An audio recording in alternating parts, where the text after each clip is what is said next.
boom, shakalaka, boom. God, Okay. is January over yet? No, but guess what? What? We got a surprise guest tonight.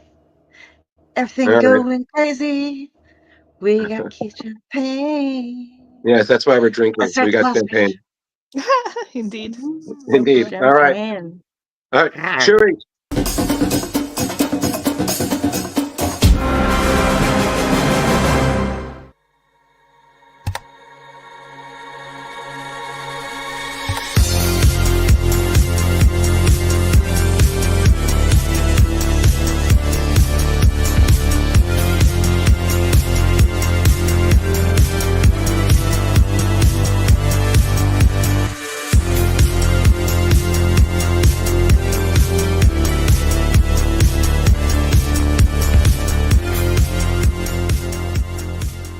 So the only thing left to say, of course, is the one obvious thing.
Hey everybody, happy Tuesday. Welcome to another episode of Splash Pages. Um, Everything is a giant cluster tonight, but Okay. we are pulling this amazing show off because we have some amazing friends in the comic book industry. We've had some problems, so Jim Zub will not be making it this evening. Hello, Tyler. But like I said, because we have some great friends in the industry, we are going to be able to get a show going for you. And you won't be missing out on much because we had a lot of this stuff planned already, and we just happen to have the perfect guest to help us with it. So next, let's go over. We have, well, hey there, Jar Jar. The Hi, jar? everybody's tuning in. Yeah. So we also have a special guest host with us tonight. So let's pop over and see how Mohana is doing. Our happiest, cheerfuliest of goths. Oh, we're Can't we're hear. losing your we're losing your vocals, dear.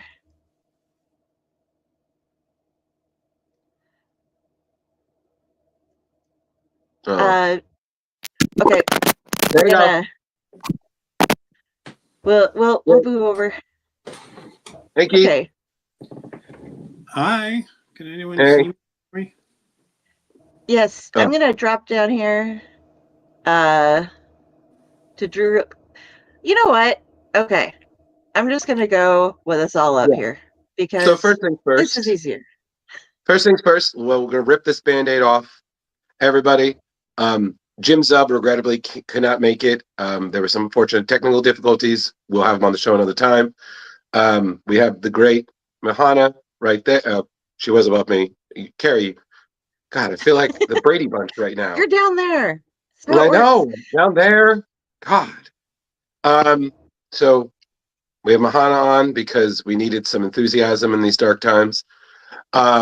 And we had Keith because it's been January and everybody needs something to drink, aka why not champagne? I'm sure he's never heard that joke before. Never. No, yeah, no, that's I can clearly tell by the look on your face. So I just need to get this So out of the way. What a month. I need to say this. This month can be over already. I need to say it. wow. And that's all I'm going to say. I feel like you all would agree with me on that. It's been a month. It sure has. But I mean, I've been brushing up on my cribbage skills here, and Mhm. because there's somebody that I'm hoping to run into at a con or two this year that I'm gonna be playing some cribbage up against, because I hear that he's quite the cribbage player. Who could that Beyond, be? Do do do he's also do do. well, he can already outright me and outdraw me. So Ooh. Debatable. Ooh. Oh my. yeah, You but got my awesome. Chug it All down. right. So So oh, first things first, Keith, Happy New Year. How have you been? Thank you. Not great, but Sorry. a lot of stuff outside of my career has been difficult. But we don't. I'm sorry to hear that. This isn't my therapy session, though. We just are here to chat. Indeed. But the Well, year's off to a rocky start, and last year was hard. But I feel like I've gotten the worst of this year out of the way. I hope, knock on wood, and it's all going to be smooth sailing and fun from here on. sure. good. I promise you, I will do my best to make that happen. Well, thank you. I appreciate Yeah, that. yeah. Carrie, show the squirrel. So yeah, show the squirrel. Show the squirrel. See, look at the squirrel. Look at the squirrel. It's happy. It's enthusiastic, and it's still trying to steal Brian Azzarello's wallet. Story in the Yes. comments later. So, but That was a regardless, false Keith, accusation. it was a false accusation, but he was still mad. Point is, Keith, thank you again for being able to jump on last minute. We really do appreciate it, boss. And Yeah. we're going to Who- move some was- things Who around. was the gym that couldn't make it at the last minute? It was Jim Uh, Zub. Oh, okay. Yeah, we had read some of his Samurai Jack that he did for IDW back in like mid 20 something tens, and then he's been doing a lot of good work with Conan. So these two fantasy D&D loving females, I just figured men with swords right up their alley, and I was right. I mean, Oh, I literally have a D&D tattoo on my arm. It's a mimic They- and it says roll for initiative. I have There a you go. gnome with a katana. I have a cat on my lap. He lives there now, apparently. Okay. And I have this as a glass of Coke Zero with Tennessee Fire, and yeah, this is good. Coke So- Zero. Yeah. By the way, Coke Zero Cherry is the best. Oh my god, I haven't had best soda I in have- years. My god.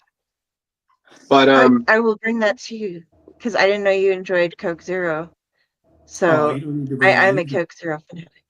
Oh, yeah. No, Coke Zero is best for sure, but you don't need to bring me anything. well, yeah, but Well, you I saw don't need we were that free snack bar at Terrificon. I think what was it? You and a couple of people. I was like, I cannot tell you how many Diet Cokes we gave Mark Wade. It was amazing, to the point where he passive aggressively mentioned that he was an abundance of Diet Coke. I was like, I can only imagine if there was someone fast enough who could bring you that, perhaps he could get it in a flash. And he looked at me and did that. All right. He's like, all right, fine. Just get out of here. That's really bad, but also Thank you. Did, Well- did you ever get your There's- turkey sandwich, Keith? From No, the it's funny you mentioned that. Another friend of mine brought that up like about a month ago. He was like, "Hey, did you ever get your turkey sandwich at the show?" And no, I didn't. I never got a sandwich.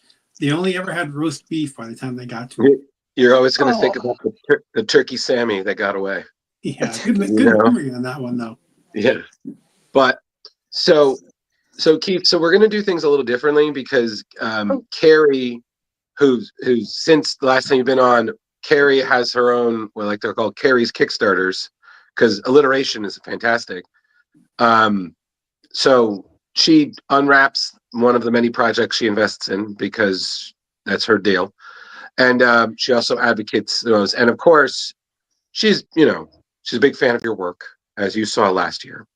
So Carrie, I think you had something for Keith that yes, I have decided I made an executive decision while we were rolling credits since Keith got here in time. How about we do this? We cover Keith's stuff with his Kickstarter that he has going on now Okay. and get a chance to chat with him. Do that like we would a normal main show. And Right. then we go on. And if you want to hang out with us for the news, you can. You don't have to, but we'll get all of both the Kickstarter that I have right over here to open and the current one on BackerKit that you're running done. And then we'll do the news and then we'll do the other stuff. That way we don't take up too much of his time, but we get to cover his stuff in full. And it runs kind of like a normal show. I mean, Does that sound good? So. Carrie, I speak Keith. That I call that a big yes. That's fine. So. Okay. Oh, and so Jim said rocks, killing it on Conan. Sorry, couldn't be on the show tonight. Oh, Dean. Hey, man. Oh, Dean. I didn't even look at who wrote it. Hey, Dean. I'm opening something of yours later on tonight as well. So, yeah. Great. Awesome. That will be after the news. Hey, man. So all right. cool. Yes. Yeah. All right, Carrie, all right. do the thing. Do the thing. So, Carrie's okay. Kickstarters. Carrie's Kickstarter. Yeah, I gotta cover. That's the one from Dean. I can't do, but this isn't some. This is what I got in. I keep forgetting I have to cover my name. My Punch. Is it just Punch, or do you prefer it Punch? Well, I prefer it as Punch, really. Punch. Okay. P.U.N.E.H is a lot. A bit, yeah, it gets a bit much after, but I imagine. Even I'm like, what was I thinking? Because I do it in all caps. No, it makes sense though. Yeah, no, it's. I thought it was a fun acronym, but it's a pain in the butt to type for sure. Well, no, I still think Shield is worse than Punch. I'm just saying. Yeah. I mean, come on, man. They kept trying to say it out loud, and then they were like, that's it. One movie. We're going to abbreviate it. Shield. I'm like, okay, thank you. See? Okay. So what I got from this one was Keith Champagne's variant cover. It also came with a PDF, and I got the remark and signature. And Punch, by the way, stands for Pubescent Undercover Neurodiverse Cryptid Hunters. And oh my God, they are hysterical. It really is. I recommended it to my nephew, and he thought it was the best thing ever. Oh, that's fun. So this is the book, and these are some of the interesting. I gotta pull that. I keep forgetting. I can be big screen. I was just about to say, Carrie, don't be so small. Yeah, be big. like this is the book. Be big. Be big. I want to show the. Be big. Here's the gathering of various cryptids going on. Big. And when they come down, I read it and was just dying. These are our main characters coming down here. Yes, and they hunt cryptids, and they're neurodivergent. So we have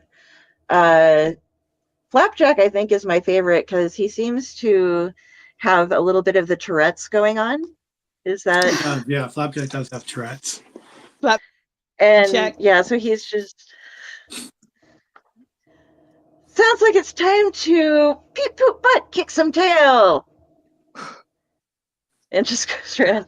It's good, but Keith, I need to know where to look to find my remark. I'm not sure. I don't think I was aware that you had a remark, Kari. I'm gonna have to get you another copy with a remark.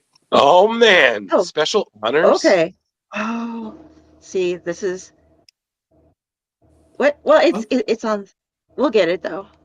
Yeah, I'll for sure. But these are the things. Okay, please go. I'm sorry.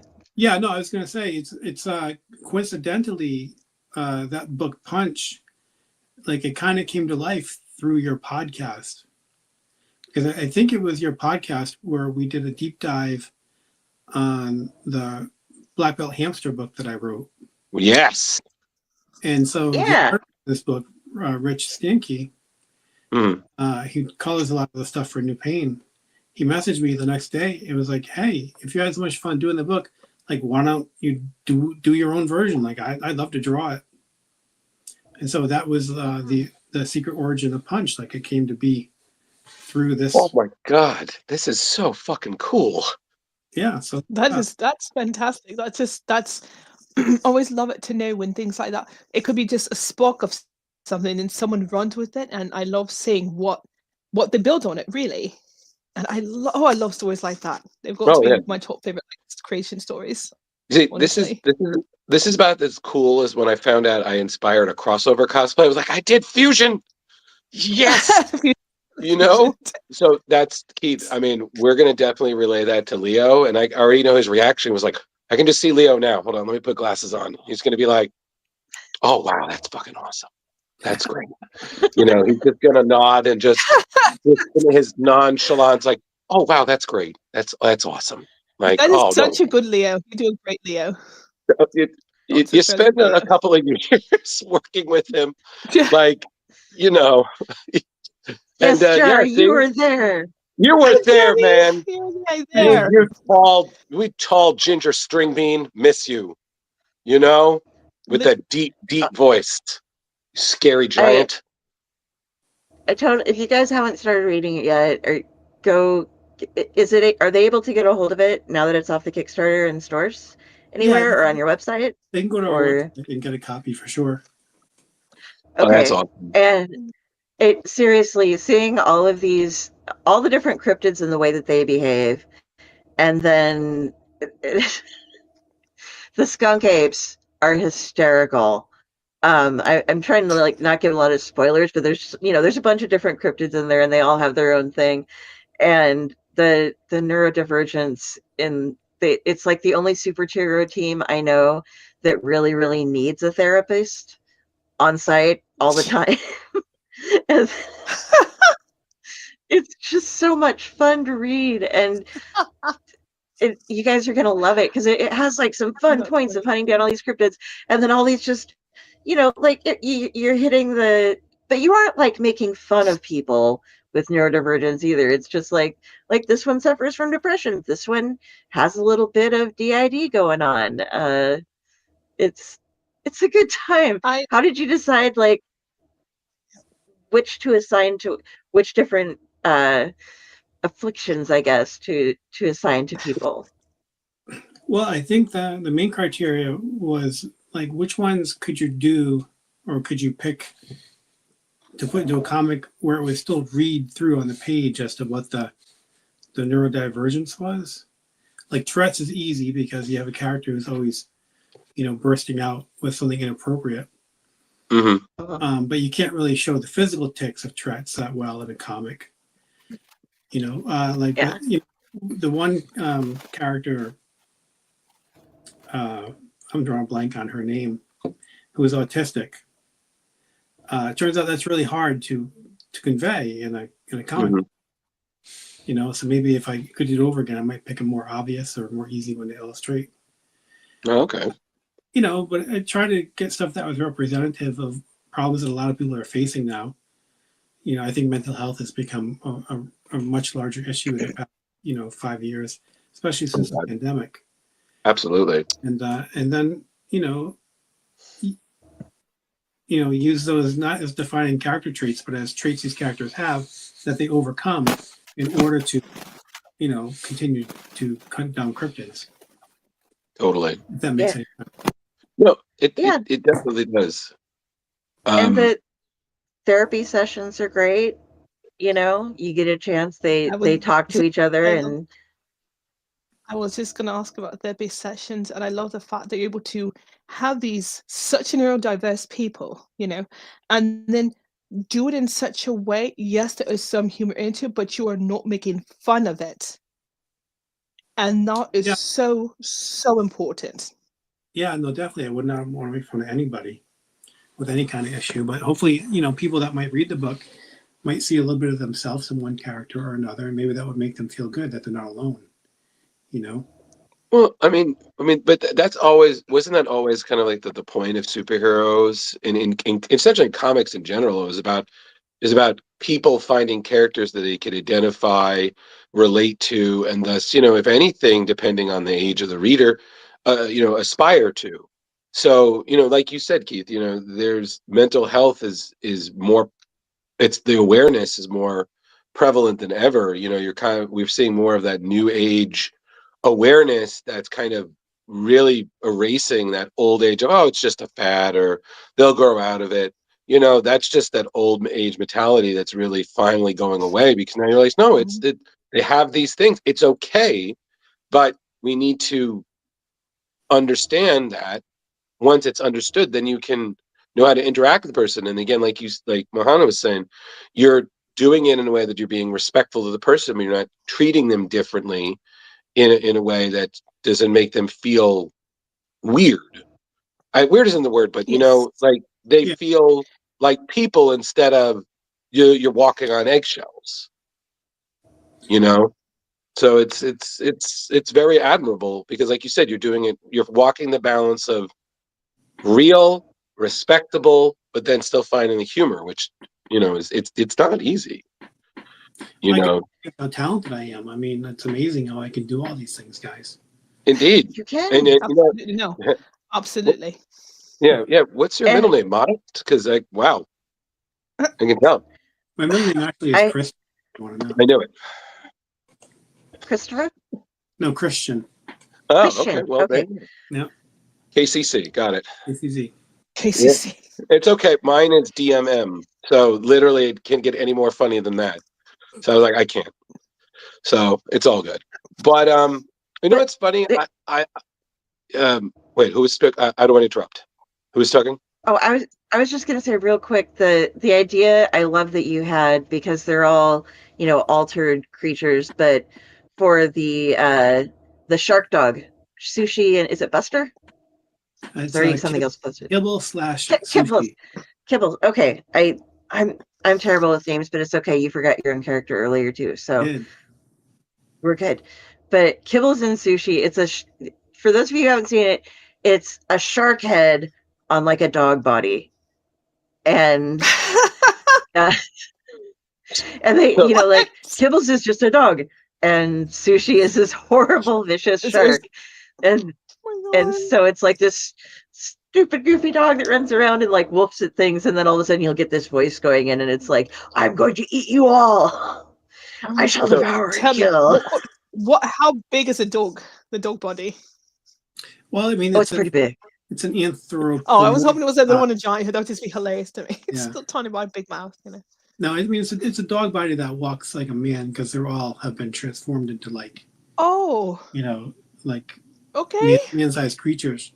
But yeah, but it's a German Shepherd A body German Shepherd. with you know, the head of a great white shark. And So so these. so basically, one personality is your loyal, lovable dog, and then you have Hannibal Lecter that come out. so basically, it's like a horrible, like, Pokemon evolution of Jeff the Land Oh, Shark you see, from I'm Marvel still Rivals. That's a good way to put it. Yeah, because that's just literally what you're saying. It. I was like, so basically, when Jeff the Land Shark will level up and evolve, suddenly he will become this. And I'm like, okay, good. I did not know Marvel Rivals was doing that bonus level, so that's nice. Well, one thing I will say is, it's so funny because we were talking guests this year, and I was saying to Carrie and Leo, I was like, man, we should get Keith on. But we should see if we can get like Keith and Tom on, because I thought, like, brother was like, man, when we had, like, we were talking about the reactive hamsters and such, I was like, it would have been so much fun, you know, having both of you on, because we've been fortunate enough to have writer and artist teams, and it's so great when you have that both perspectives. So you have both, you know, you, the writer, and then also the artist, you know, that creative team. So it's, you know, you guys are swapping the stories and everything. But Tom is so hard to get in touch with. Well, look, I'll call him right now. You want to get him on right now? I mean, you know, I'll try. Yeah, I don't know if he's home. I don't know if he's available, but I'll call him right now. We'll see. Maybe if you I feel mean, like it. man, Just Oh gonna my God, that's too funny. Like, hey, what are you doing right now? Get online. I mean, stranger things have happened, man. But no, but like I said, when we've got you guys have been at Terrific Con repeatedly, and you guys are both great. And oddly enough, you're both usually adjacent or next to each other. So I feel like it's like you going back to camp and you find out you're bunking next to the same guy. Like, oh hey, how you doing? It's been a year. What's up? No, good. Yeah, we're gonna get pizza later. All right, cool, man. Yeah, I'm just gonna draw. Hey, Drew, hang on one second, okay? Hey, what are you doing? Hey. What are you doing right now? I'm walking outside for a potty. Oh, do you want to jump on a podcast with me real quick? I'm in the middle of a podcast, and they just said, "Boy, we wish Tom was here with you too." You want Right to? now? Yeah, like right now. Right now. Yeah, well, no, take 5 minutes. I'll send you the link. Send me a link. Send me a link. All right. Yeah. We barely just Stop it. Okay. Yo, okay. man, Stop. this is yo. You're fearless. Thank you, boss. Well, it's not Oh fearless. my god, that's fantastic. one of my best That's friends. too good. Yeah, let me just forward him the link. Yeah, thank you, man. Leo, Just- I'm gonna rub this in Leo's face so much when I talk to him later. This is Just be like, bragging rights just be like, forever. This is oh at least yeah. for 6 months, maybe.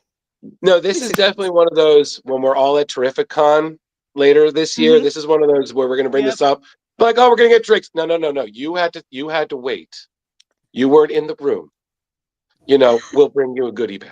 I am so You excited know. because I am actually attending Con again this year. I'm so excited. Yay! Yeah.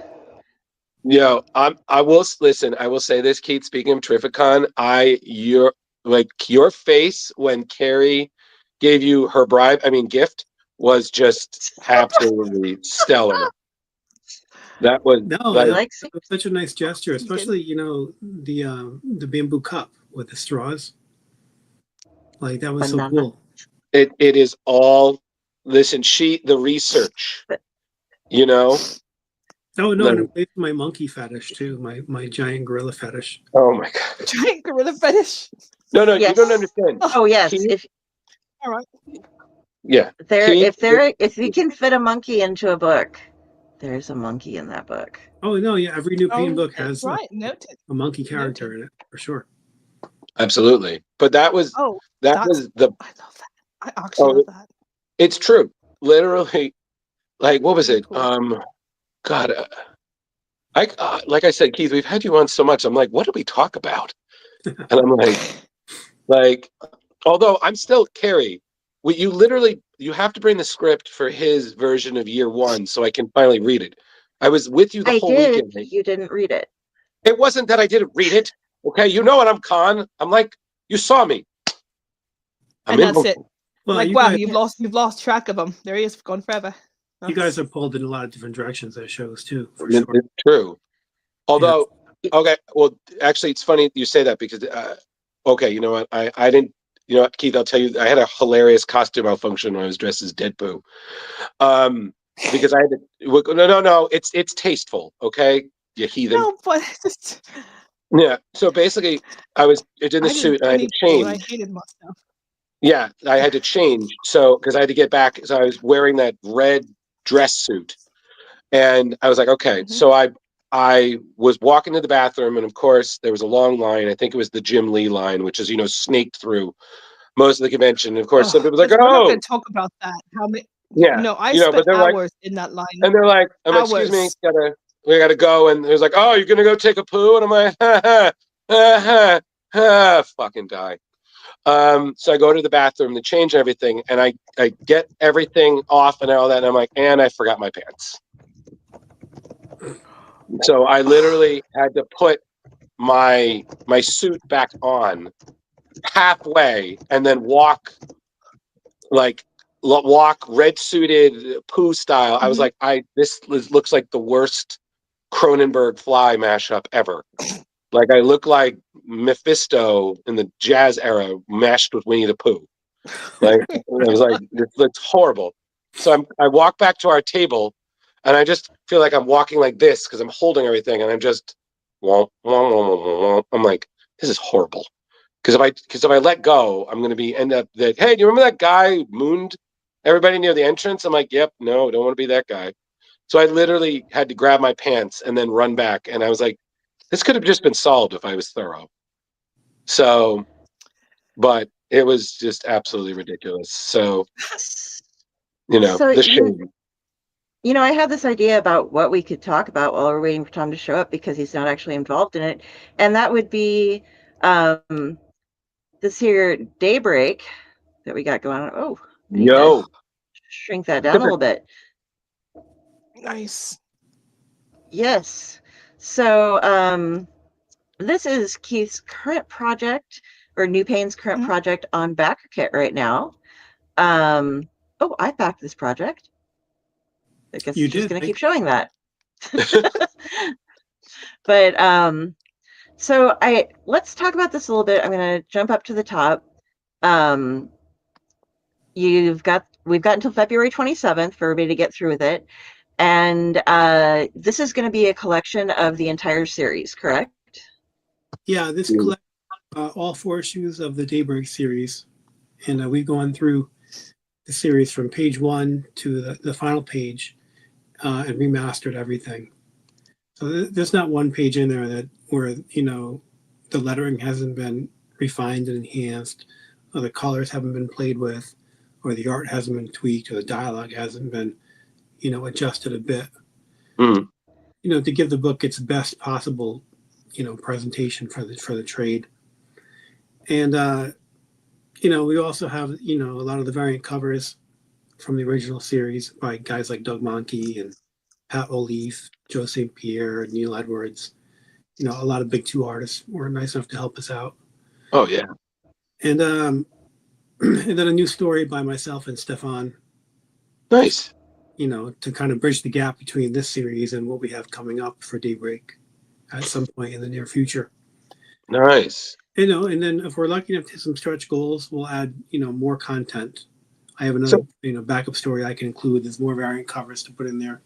So Keith, how far ahead do you write the story? Like, do you actually write it out? Do you just have like a kind of like a rough sketch that you'll then kind of tweak as things go on? Like, do you prepare for ending? How do you structure out a narrative for something like this? So, like, I'll use Daybreak as an example. Right. When I started Daybreak, I wrote the first issue, and I just had a vague idea of,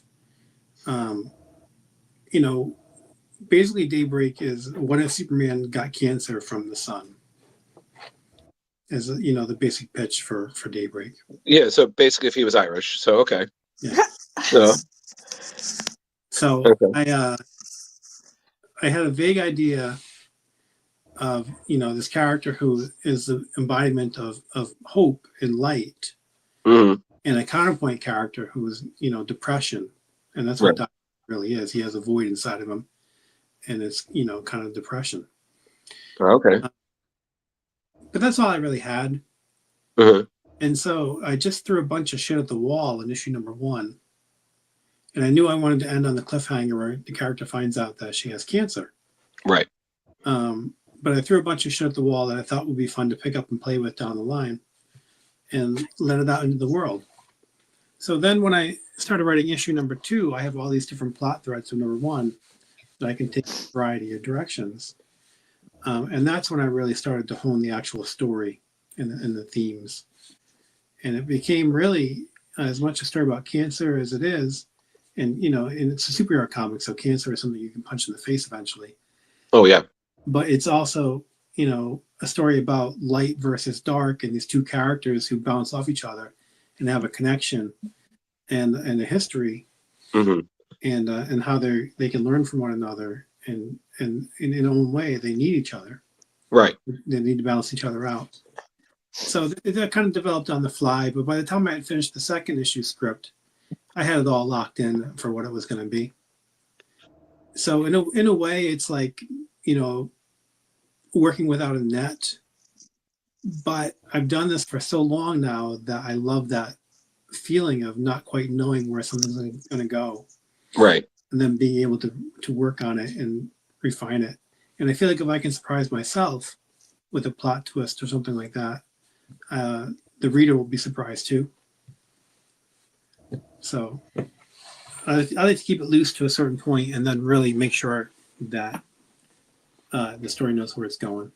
Yeah, absolutely. I mean, absolutely. I mean, that's just such a great idea. And like you said, you're laying it out where, if you want to continue, like it's self-contained stories, but if there is still time for more, or like you said, the interest, Yeah. then you can just keep writing. So essentially, it's a fun, never-ending project. But you have it where if it's done, it's like okay, then you're still satisfied with the ending, versus you're forced into a cliffhanger. Versus I chose to leave it this way. You know. Yeah. And then you make a good point in that when we did the first issue, like I had no idea if we'd ever even do the second issue. Like if the Kickstarter had flopped, then Daybreak Story was not going to continue. Luckily, it found a little audience, and people have really enjoyed the book. Well, I feel like if we've learned anything from some of the people we've talked to, especially like people like the great Dean Haspiel, who just commented in below, sometimes you just got to embrace your characters and just write the stories you want, and if they're well thought out and creative, and you have a good team, whether it's you doing the work or a great collaborator, it'll find its audience, it'll stick, you'll find that niche, and yeah, I mean that's what you're doing, and again, you've worked in the industry long enough. You know how the game is, but at the same time, you're doing what makes you happy, because if you love what you do, you never work a day in your life. So you've worked enough, so now it's time to have some fun. So Yeah. I wanted to ask you about there's the two digital options, and the normal comic comes with it's the 140 page, Yeah. right? The trade paperback if you're that. But you can get the Galactic digital that has over 400 pages in it. So what all makes up the extra 260 pages in that one? Yeah. So the Galactic edition, it contains the full story. It contains everything that the standard edition has, the digital edition. But the Galactic also has, a bunch of variant covers that we don't include in the book. Okay. It has another backup story that's not included in the series. Cool. Has a lot of behind the scenes art, development art, things like that. Mm-hmm. And then it also has the full scripts from all 4 issues. Right. Which are about 200 pages in themselves, maybe 180, 200 pages in that range. Yep. So Nice. it fills up, and if you read the script of one of these books and then compare, especially the dialogue on the page, it often has no resemblance from script to page, because I love to rethink the dialogue as long as possible. Sometimes even to the day where I'm going to go to print on it, I'm still playing and tweaking dialogue. So you can see kind of like my original idea, and on every script it says dialogue. Shit. Hi, Tom. Hey, Tom. Hey. Oh my gosh, we got a big party here. Oh, I thought. Oh, it's Drew. Oh, it's Tom. I thought Keith. I thought we were inviting Dustin Nguyen. Oh, I got the wrong one. Yo, it's a common mistake. Actually, let me just say goodbye then. I'll get him on for you guys. Hey, Tom. Hey guys, how are you? Hi Carrie. Hi MJ. Yeah, Hey, man. Hi. Hello, hello. Last time Yeah, I saw you was boss. Terrificon, I believe. Yeah. Yes. Yeah. Yeah. It's funny. I think I tried emailing you through or messaging you about that for your Instagram, Oh, and then yeah, I was that's like, the he's worst place busy. to message me. I tried your website. I can't figure it out. I Oh, hit really? I hit like an internet roadblock, and I was like, I'll find him. We'll connect. It'll be fine. And then I jokingly mentioned it to Keith because he was talking about the radioactive hamsters, and I was like, yeah, like would love to. I was like, oh, we would have loved to have you both on. I was like, yeah, I'll just call him. And I think I was like, no. And he was like, just on the show, and I'm just like, kids, you got to watch what you say, man. The people who do shit, Well, Yeah, it's, do it. I was taking my dog out for a potty, and when I got the phone call with Keith, I never know Oh, what we to know. expect. When he invites me, like for something like this, I'm 50% expecting it to be some type of Joker setup, which it kind of is. Oh, well, well, um, tonight was yeah. supposed to be Jim Zub, and he went on a vacation, and the internet where he's at apparently doesn't work. So Keith Yeah, was kind enough to join us like 5 minutes before the show started. And I yeah, happened to be getting ready to do a bunch of Kickstarter stuff for him for promotion anyway. So Oh, it good, worked good. out really, really well. And now we yeah, have you, which yeah. is So Oh, it, awesome. great. yeah, things come up and whatnot, and he's very regrettable about it. So I was like, listen, it happens. How can you know? So we'll get him on for another show. But then we had Keith on, and now you're here, and I'm like, boy, this is great. This is like Um, my first podcast of 2025. cool. Oh, Listen, Wonderful. and it's Welcome to probably Splash in Pages. yeah, it's probably in one of probably what will be one of the worst months of 2025. So we're ending on a good note. So and feel free if you want, pour yourself a glass because How it's about if Tuesday. I So, well, how about if I help myself to a piece of pineapple? oh, there you go. You can That you works can as well. This enjoy. is like my dinner, so I'm You sorry. know what? You can enjoy as much as you want. I no, I can't. I'm gonna badger Keith a little bit more about some of these. I pulled up on this page. I'm gonna go to the pledge levels, but some of the artwork you can see better on this page. So that's why I'm still here. Um, because some of the rewards you can get are like this beautiful variant cover. You can There's get probably the Yes, OA for this, correct? there- there's probably a And Tom cover somewhere. I want that for Patrick, myself. Oh, that's another good point. Is that the Galactic edition of the PDF has the four not safe for work naked covers that Tom drew. Oh, For there you go. ooh, Not There my you go. choice. A gun was held to my head. that's the Doug Mankey cover. yeah. So I'm gonna hop over. Oh, I already have them over here. Okay, so the pledge levels, you can go through and grab with. Well, the early bird pricing is done now. However, actually, go back. I lied with the story. If you are one of the first 50 people, it's the first 50 backers, correct? You get a Keith Champagne signed illustrated print, Oh wow. Yeah, and I it. mean, I'm not the best artist in the world, but it's free. You're good. Oh, So Keith, sorry to interrupt everyone. Are we doing Oh, another not safe for work one for this one or not? no, Do you well, need this me is to? the trade paperback, Tom. So Oh, I don't know if you needed I have it. a variant nude cover for a trade paperback. It's kind of like more hassle than it's worth. Okay. Oh boy. Like to have to change the what do they call it? Post-its. The plates for the cover for the Oh, paperback yeah. cover. Well, Keith, what are you doing in my hotel room, by the way? My Airbnb. This is the room Tom stays in when he visits Connecticut. Oh, oh, I nice.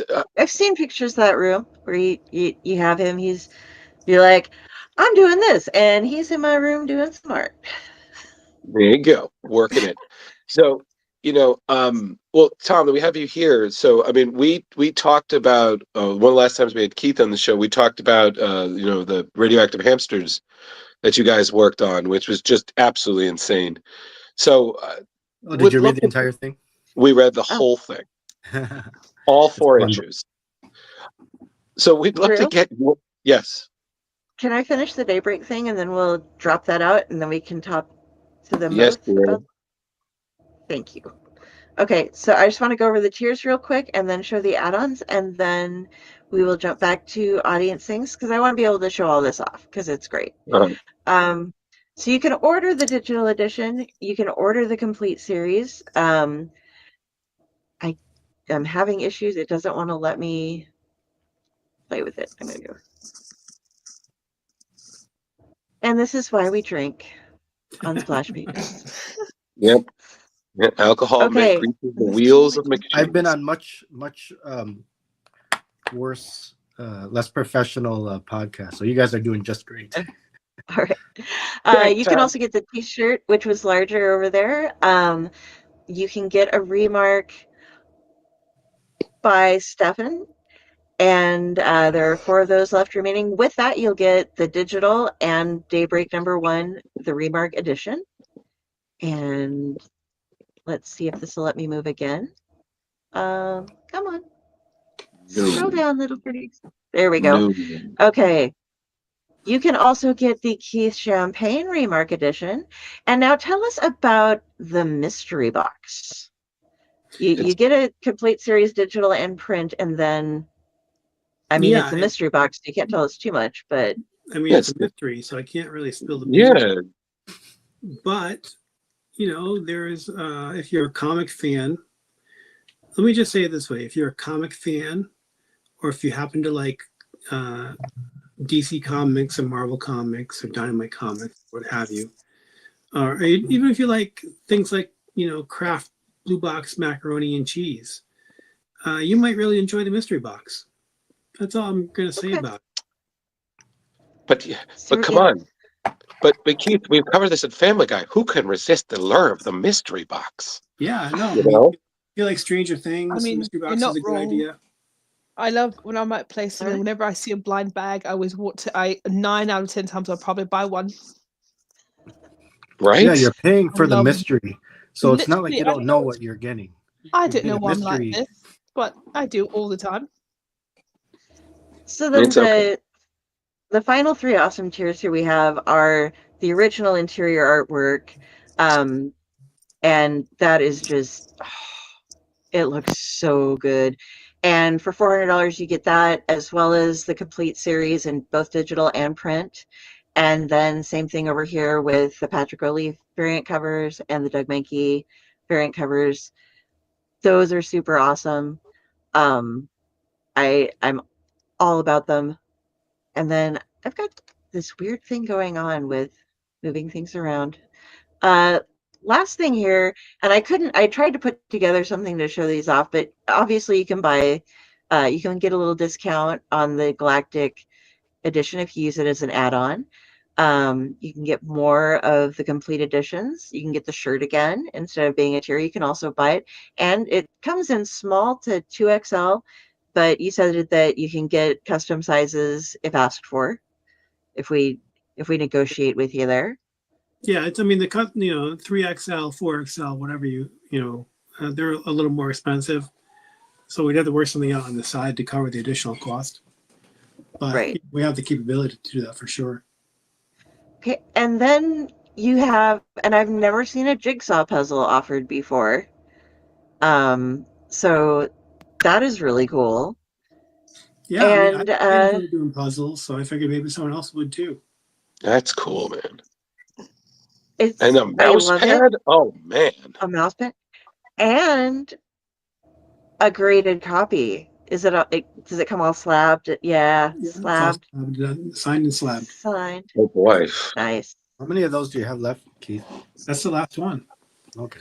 I only had 3, and that's the last one that I one grade to rule them all.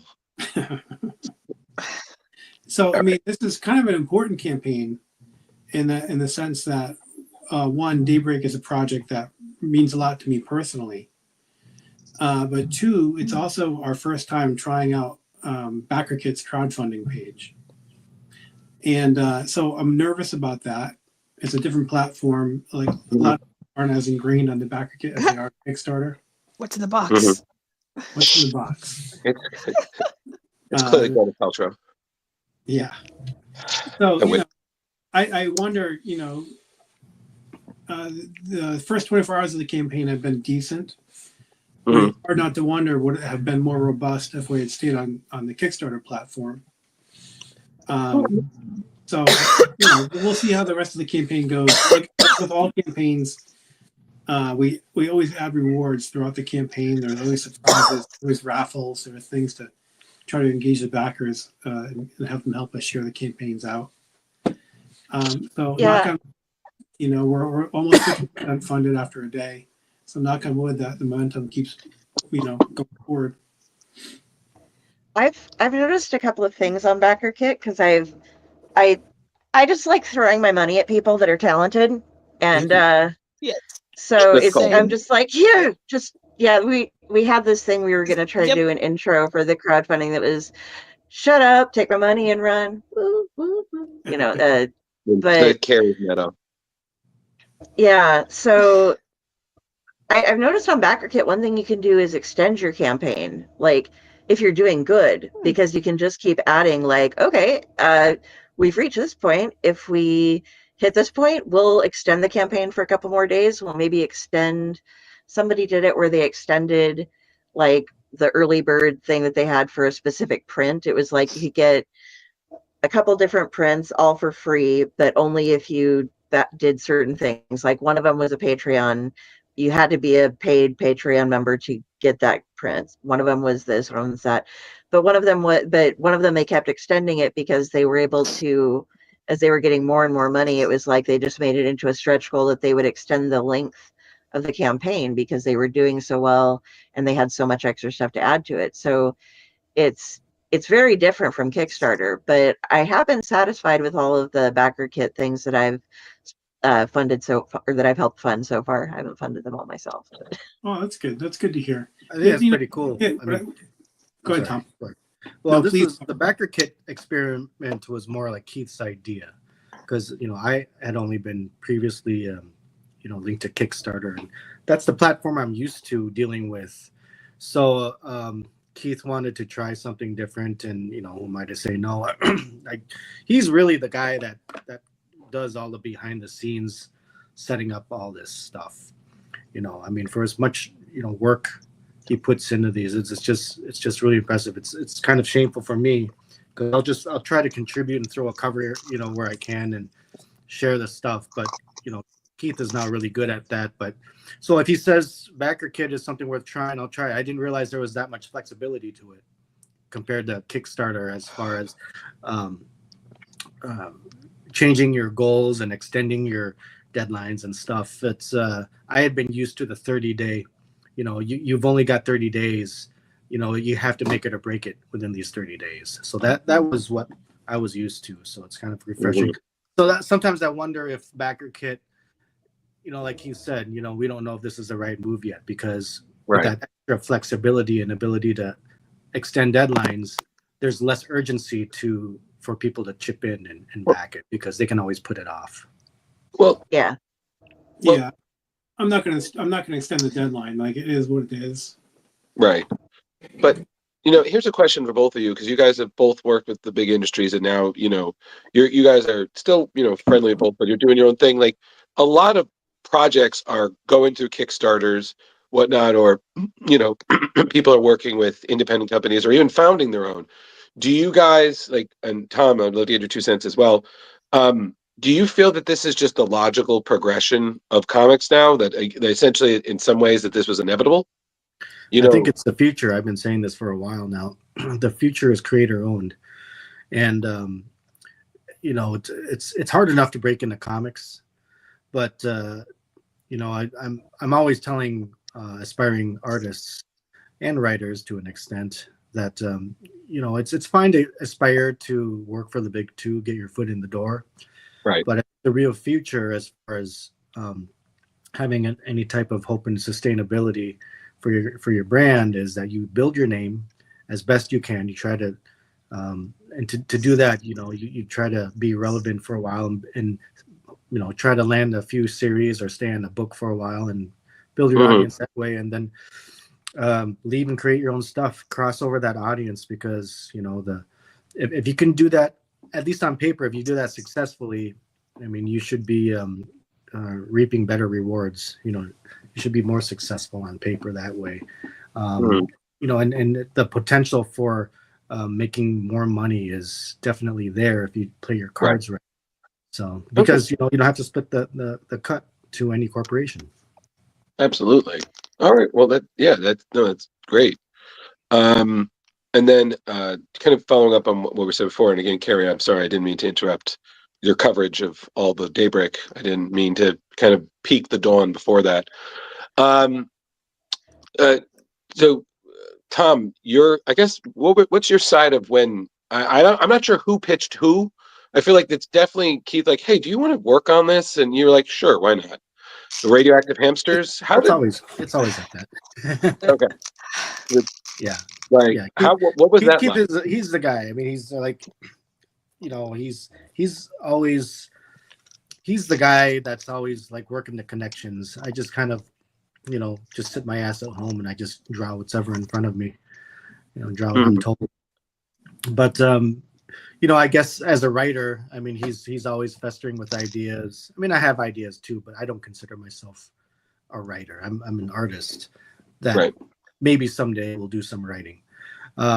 But he'll just float by ideas. I mean, I guess that's kind of typically how a team works in comic books. You have a writer and an artist generally, and they'll just pitch stuff together. A writer will have his stable of artists that he likes to work with, and and Keith can probably elaborate more on this, but he probably thought that at the time I was a good fit and called me up and said, hey, you want to try doing this and pitching this? I'm like, sure. So yeah, how much? And how much fun is it, since I've gotten a chance to, and we have to let Mahana speak sometime soon too, but having read Keith's scripts, they're fun. Well, not all of them, but some. I've at least read the Joker one and stuff. Do you really enjoy, since you two have an obvious like brother bonding thing going on, and you kind of know what to expect? We're going to be looking out for scripts and all the different things that he writes now, because I'm telling everybody you have to, because they are super fun to read. Are there just a lot of like, you know what to do, like stand here? I think over time, yeah. I mean, you kind of, I don't know. I read each other's minds. I don't know if that's the right phrase, but it's kind of like, I know what to expect. I know what I can get away with. And I think just from working together, and he sees how I draw his panels or how I interpret it for future projects, I would imagine that he kind of knows what to expect from me, depending on what he writes, on how, I might portray it, what kind of angles I'll use. And we kind of learn each other's styles, and we kind of try to play off of that. A bit of intuition. A little bit of intuition. As far as his writing style, I've always enjoyed it. And that kind of came from when I first broke into comics. The first book I've worked on was called Major Bummer, and that was a 15-issue series for DC Comics. And it was kind of like a slapstick superhero series. But I mean, part of it is because it was my first gig, so I'm pretty sentimental about it. But I love the writing on it. It was the same writer that wrote The Mask for Dark Horse, and he had John Arcudi. John Arcudi, yeah. He's such a great writer, and he has a way of combining humor and action and all that fun stuff, character development, and I mean, I've been a fan of comic books since I was a kid, and Keith was the next guy that I'd worked with that reminded me of that, as I broke into comics. So I really do like the humor aspect. I think it works well in comics. And I think you have to have the right amount of humor and the right kind of humor, because it can be overdone. Just like in movies, sometimes I think humor is too forced in movies, especially. But Absolutely. It works on paper. So yeah. I mean, maybe Keith can speak more on that. Well, I can speak a lot more on that if you want. I want to say that Dean Haspiel dropped a great comment. He did. Where he said that hyping you up. Oh, Don't sell yourself short, Tom. In comics with an X, the artist is also a co-writer. Drawing comics with an X is writing, (2). So, thank you, Dean. That's very, very nice of Dean to say. But I mean, yeah, it's a team effort to tell the story. But as far as writing the script and dialogue, that's not my wheelhouse. It's not something I particularly enjoy. I like to come up with ideas and plots. I'm more of an idea guy. And maybe we can elaborate more, but I mean, I've been throwing a couple ideas at Keith for the future. I would like for him to flesh it out more and do the dialogue characterization, and I'll just kind of give the beats. But we'll see. Well, speaking of, Keith, when like, this is something we were wondering, because, we've read a lot of comics, and how do you like, imagining action is one thing, like you see it in your head, but like, because I feel like some writers, like, what's your style in terms of when you're describing an action scene? Do you, like, some people I would feel like would go in like an Alan Moore level telephone book of detail, and then some people would be like, oh, it's this, and then make an alliteration, like so I guess it's like a two-part question. So Keith, how would you describe it? And then Tom, when you're drawing it out, how do you interpret it? Well, before Keith answers, let me interrupt and say, that was part of us working together over the years. Is I'm sure Keith has kind of catered his writing style to how I previously drew his stuff. Right. So, from our first time working together, this amazing book called Metal Locust. Okay. Oh boy. Is that still available? Can it be found? No. That's a tough one to find for sure. Oh, boy. No. Well, no, that will not stop. No. That will not. It was a fun thing we did like 21 years ago. But anyway, I just had to throw that in there to make Keith laugh. So, that's good. No, but ever since the first time we worked together, I mean, he essentially has been learning how I interpret his words. So I'm sure as the years went by, he kind of figured out what he could get away with, like how much he needed to describe to me. Plus, he's given me pretty much free reign to draw whatever and reinterpret whatever I want from his script. He's so flexible. Oh, okay. But I'm sorry. Okay. I think I've talked about this before in that with my writing process, because I'm also a little bit of a doodler. Write a script, also break it down visually for every page. Like I'll usually will thumbnail every page out for the pacing and kind of to get an overall sense of what can fit in one panel, or am I asking for too much in one panel, blah, blah, blah. And then I write it up into full script. But I only do that for me. Like I try to visualize the comic as completely as I can. And then I let go. And I give it to the artist, whether it's Tom or Stefan on Daybreak, or Neil Edwards or whoever I'm working with at the time. Right. And it's thrilling for me to see something that I imagined so clearly in my mind to be reinterpreted in a completely different way by someone else's imagination. And I'm always surprised by the choices that other artists make with my stuff. Like because I'll think to myself, like, this is so clear, like it has to be exactly like I have envisioned it. And I'll get something completely, different back, but usually better.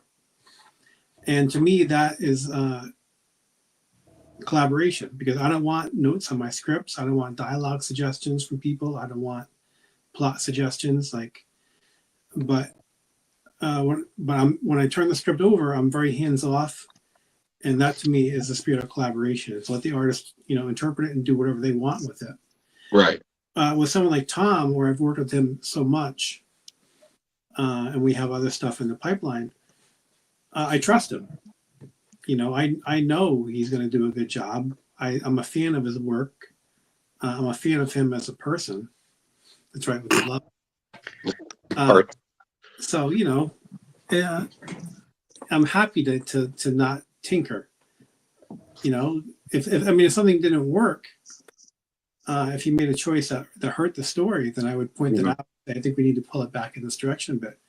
But I've never once had to do that. Right.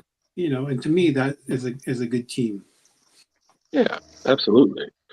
And another good, I'm just thinking about a question is like, it's in comics, it's very easy to, I feel like sometimes very easy to celebrate, like when a book is really well and best-selling and all that stuff. But it's also kind of, you can only imagine it's good, but then what happens when you do a comic and let's say the reactions aren't great and whatnot, like how, like as the people who are working on it, like how do you work through that? Like you both worked on books that were, fantastic and praised, and then let's say ones that maybe didn't deserve the praise or a little critical. Like, is it hard not to take that personal? Does that affect the writing, or you're like, well, that's just, or is it like the dude in Big Lebowski is like, that's just your opinion, man? Like, Yeah, I fall into the kind of the dude camp on that, where that's just someone's opinion. You can't please everybody all the time. Right. At the end of the day, if I create a comic that I think is good, and I'm guilty of going, back in the day onto the forums and trying to see what people are thinking of things, and, kind of getting that immediate feedback. But over the years, I've kind of distanced myself. Like, I just want to do comics that I like, that have elements that I enjoy, like Talking Monkeys. And then if people like it and respond to it, great. but I'm doing it really for me at this point. Right. I agree. I mean, when I was younger, same thing. I would lurk the forums, and if anyone said anything really bad, I mean, I would take it personally. But it also was like like a fire that drove me to like please even more. But then I realized as I got older, I just don't care anymore. I mean, I care, but it's like, what's the point in pleasing people who are going to knock your work? You know, what's the point in trying to win them back when I already have an audience that does like my work? Those are the people I should focus on. Life's too short to worry about the other people that say negative things. Of course, you want to appeal to as wide an audience as you can, but in anything creative, music, acting, artwork, it's impossible. It's just impossible. If I can get 50% of the people to like my work, win. And there are so many people out there who are just. Oh, I'm sorry, Mahana. Please speak because you haven't yet. No, go for it, Em. So I'm just curious, when you're writing, when you're at conventions, 'cause I go to far many more conventions than I really, should, but I go to a lot of them. So what I'm curious about is how many of your fans' ideas make it into the actual product, like the actual writing, the actual character design. And on that, how does I character take all the design credit too. even start? Like, what's it? I'm like, does it start for me? Because I'm working on my own independent graphic novel right now. But like for me, okay, this is a content. Then I design the character around that. But I know, like my brother, he's an inker with another work on an independent comic book. But for him, he likes the opposite. He likes designing the character and then putting traits from what their abilities, what have you, are. So I think it's safe that I always wonder how much the ideas make it into the books. I tend to not listen to other people's ideas. But I think other people might be more receptive. I don't know. I usually have a good idea of what I'm trying to do anyway. Sure. Tom will steal any idea because he's shameless. Yeah. Oh yeah, I take the credit. I said before, I'll steal it and I will take the credit.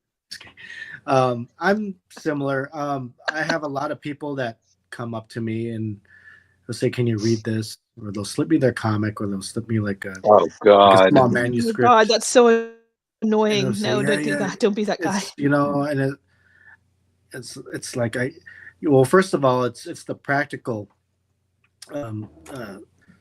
It's just not practical for me to read everyone's pitches.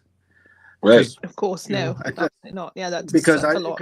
I don't know what they want from me, because a lot of these are written pitches and very few of them have artwork, or the majority of them are actually from writers and not from artists. And as I said before, I'm not a writer. That's not my specialty. I mean, I can look at it and stuff, but one is I just don't have the time. And I honestly just don't care. It's like I'm too busy. I'm just too busy, working on my own stuff or creating my own stuff to look at other people's stuff. And I don't think really that's the right approach to try to break in. I mean, go to an editor, someone who has the ability to give you work, that you want to do. You're at a con and it's busy. I mean, you just don't have the time. I just don't have the time, and we only have 24 hours in a day, and I'm no spring chicken anymore. So and it sounds bad, but I mean, I literally have had people give me like binders of stories for me to take home after and said, can you give me your opinion on this? No, and that's a lot. I'll take it, but I'm sorry. Yeah, I just. And then they'll pitch me ideas, but I think part of it is a lack of self-awareness in the whole scheme of things. Sure. Because you have to think about it. Like, what makes you think that I have the time and the desire to read someone who I've never met before, their story? They'll usually pitch it like, this is like a totally unique story. I've never seen this done in comics before. I'm like, great. What makes you think I want to read it? It goes back to that. What makes you think I want to read it? What makes you think I have the time? Yep, that's entirely fair, and it's very honest. You know, but yeah, that's fair. just my my take on it. It sounds brutal. I mean, I would have been much more receptive 20 years ago, and because 20 Sure. years ago I was. Oh, this is so bad now because it's basically saying that I'm like jaded. I've been in the business long enough to be so jaded to the whole thing. But, you know, I mean, yes, if you're like a good friend, you know, and you're really honestly trying to break in and you're looking for advice, happy to read it, happy to take a look, happy to give you advice. Yeah, that's But, you different. know, if it's, you know, if I've gotten to know you on a legitimate organic level, but if it's something that I've just met you and you're forcing it down my throat, again, self-awareness. It's a Right. turn-off, you know? Well, There are ways to approach people to do that. absolutely, and it's funny that you bring that up because I've seen that at conventions, and it's funny because I remember I was at this panel. It was a couple of years ago, and it was for the Nostalgia Critic, and you know he brought up the same thing. People would always come up and bring film scripts and whatnot, and he would just. I think one time he was at a panel and somebody tried pitching a script, and he actually read the whole thing on stage, and it was funny.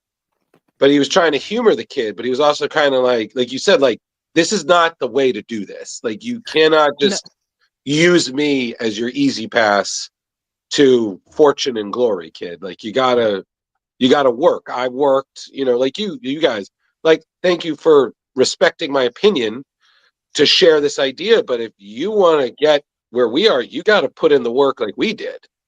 You got to learn. You got to earn those jaded cynicism. Well, Yeah, you know, and it's and I not that I want to make them earn Oh, I their know. stripes, like put them through like a ritualistic, you got to earn your stripes type of thing and put in the work before Right. you know, I will help you get to the next level. Mhm. In the end, it's just time. It's just time.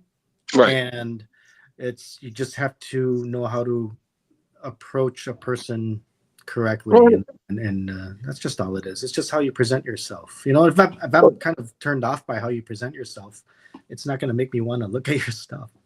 That's fair. Like I said, I was just messing around. I wasn't trying to insinuate that, but yeah, you're right.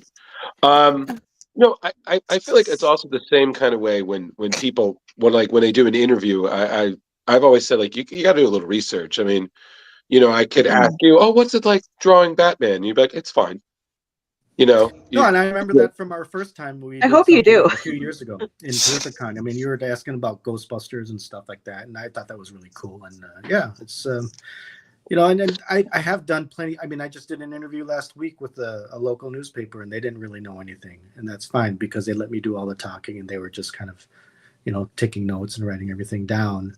Mhm. But it does help. I mean, it shows that you really are a fan if you did a little bit of research and you care about your podcast product. Well, you know, we do our best, man. You know, we like to try to stand out. And if anything, you know, when in doubt, we'll just bring Keith a turkey sandwich. You know, and you know. and a Coke Zero Cherry. Oh, that's Okay, I true. like So, that. Right. oh, You I know. wanted to go back real quick to the thing with the people bringing you stuff because I think that we've had a lot of stories, particularly. I mean, 90% of them have been from artists who are like, back in the day, you would go and you could turn over your portfolio to somebody and they would read it and give you great advice and stuff. But cons have evolved now to a point where that was wonderful for them and it was great that they had the opportunity to do that. But like you are working nonstop at cons these days. It's like there are commissions coming in, you have interviews to do, you have people coming up for signings. So while those are great stories and it was awesome for them to have those experiences, they have to realize the people now have to realize that that's back in the past now. That's something that can't really be done unless you see somebody who's got a really dead table. And also contextually, I think, contextually, but like if I wanted to pitch something, like my Pinhead, or Christmas Day. my Hellraiser Christmas Carol idea, I'm not going to bring that up to Tom. I'm not going to bring that over to Keith either. I'm going to contact Dan Chichester and just be like, hey, if you have time and are at all interested, would you like to go over this and tell me if it has any merit whatsoever? But Well, only if you have time. You, but, you, but you that, kind Well, of, see, Carrie, the way you just described that. Now, if you came up to me and asked me exactly the way you just presented, I would be receptive to that because it's how you ask someone and it's how you respect someone's time.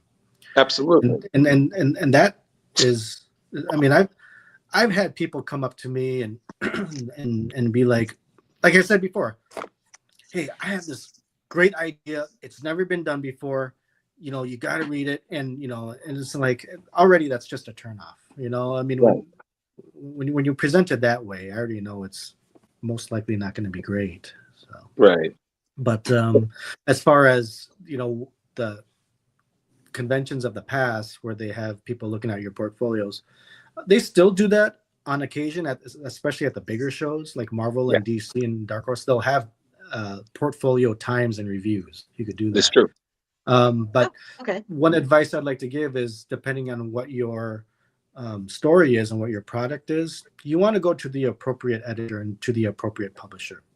You don't want to you don't want to show a Western style superhero portfolio to a manga company that's doing like little like like a high school drama or something like that. Have your work be appropriate to who you're showing it to, because those are the people that can best give you advice on what to do from there, or with the best case scenario is that they want to give you a try. But if you show, my career has been superhero comics. So if you show me anything but that, if you show me like horror or a very dialogue-driven non-superhero piece, I can't really help you. I can't really give too much critique on that. Right. Okay. No, that Keith, that what totally about you? makes sense. I learned something important from what Tom just said, and that it's the way that you ask is almost as important as what you ask. Tom, would you please finish drawing the new Switch book?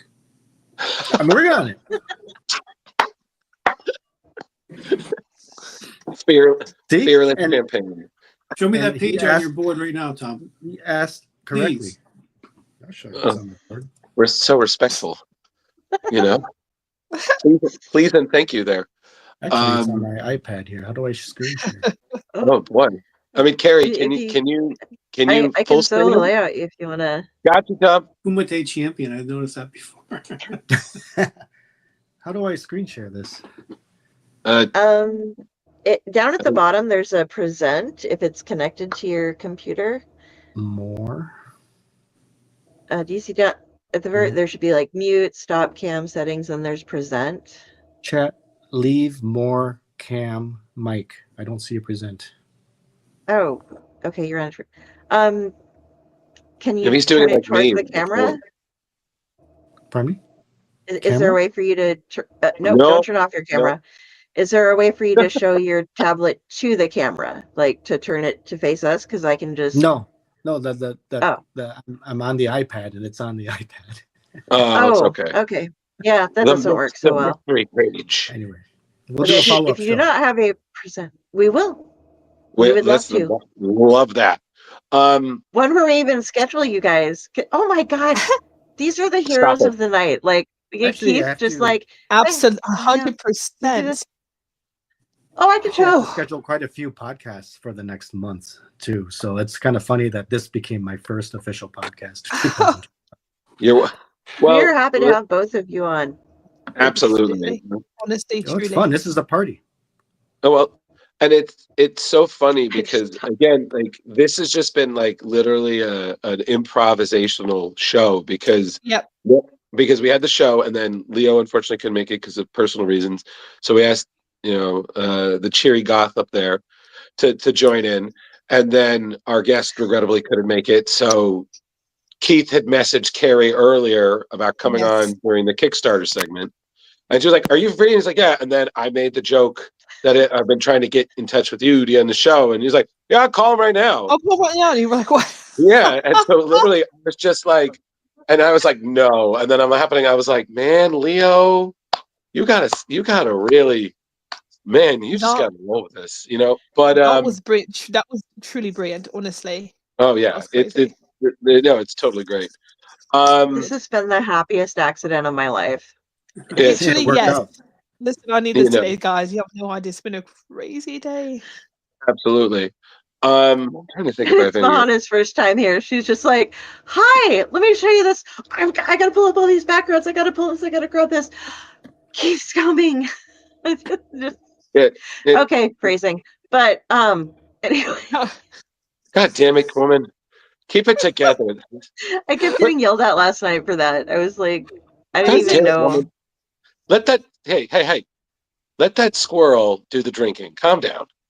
Jeez, little fuzzy weirdo. Um, You like but squirrels, Harry? yeah, look at the guy. Actually, I really enjoy crows, but I found this guy, and he is just like the sweetest little squirrel. So I also like Norse mythology. So he's Ratatoskr, the world squirrel, and he is my alcoholic Norse mythological emotional support squirrel puppet. There Oh you yeah, go.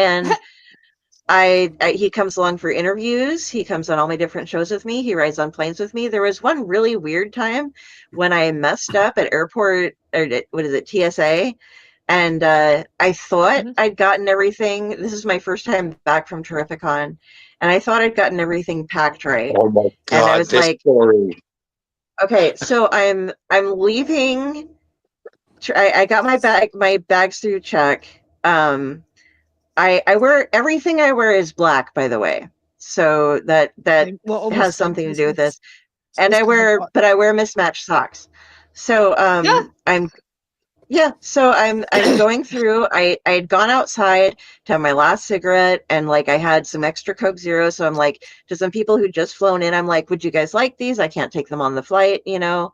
And they're like, yeah. So I thought I had everything cleared out.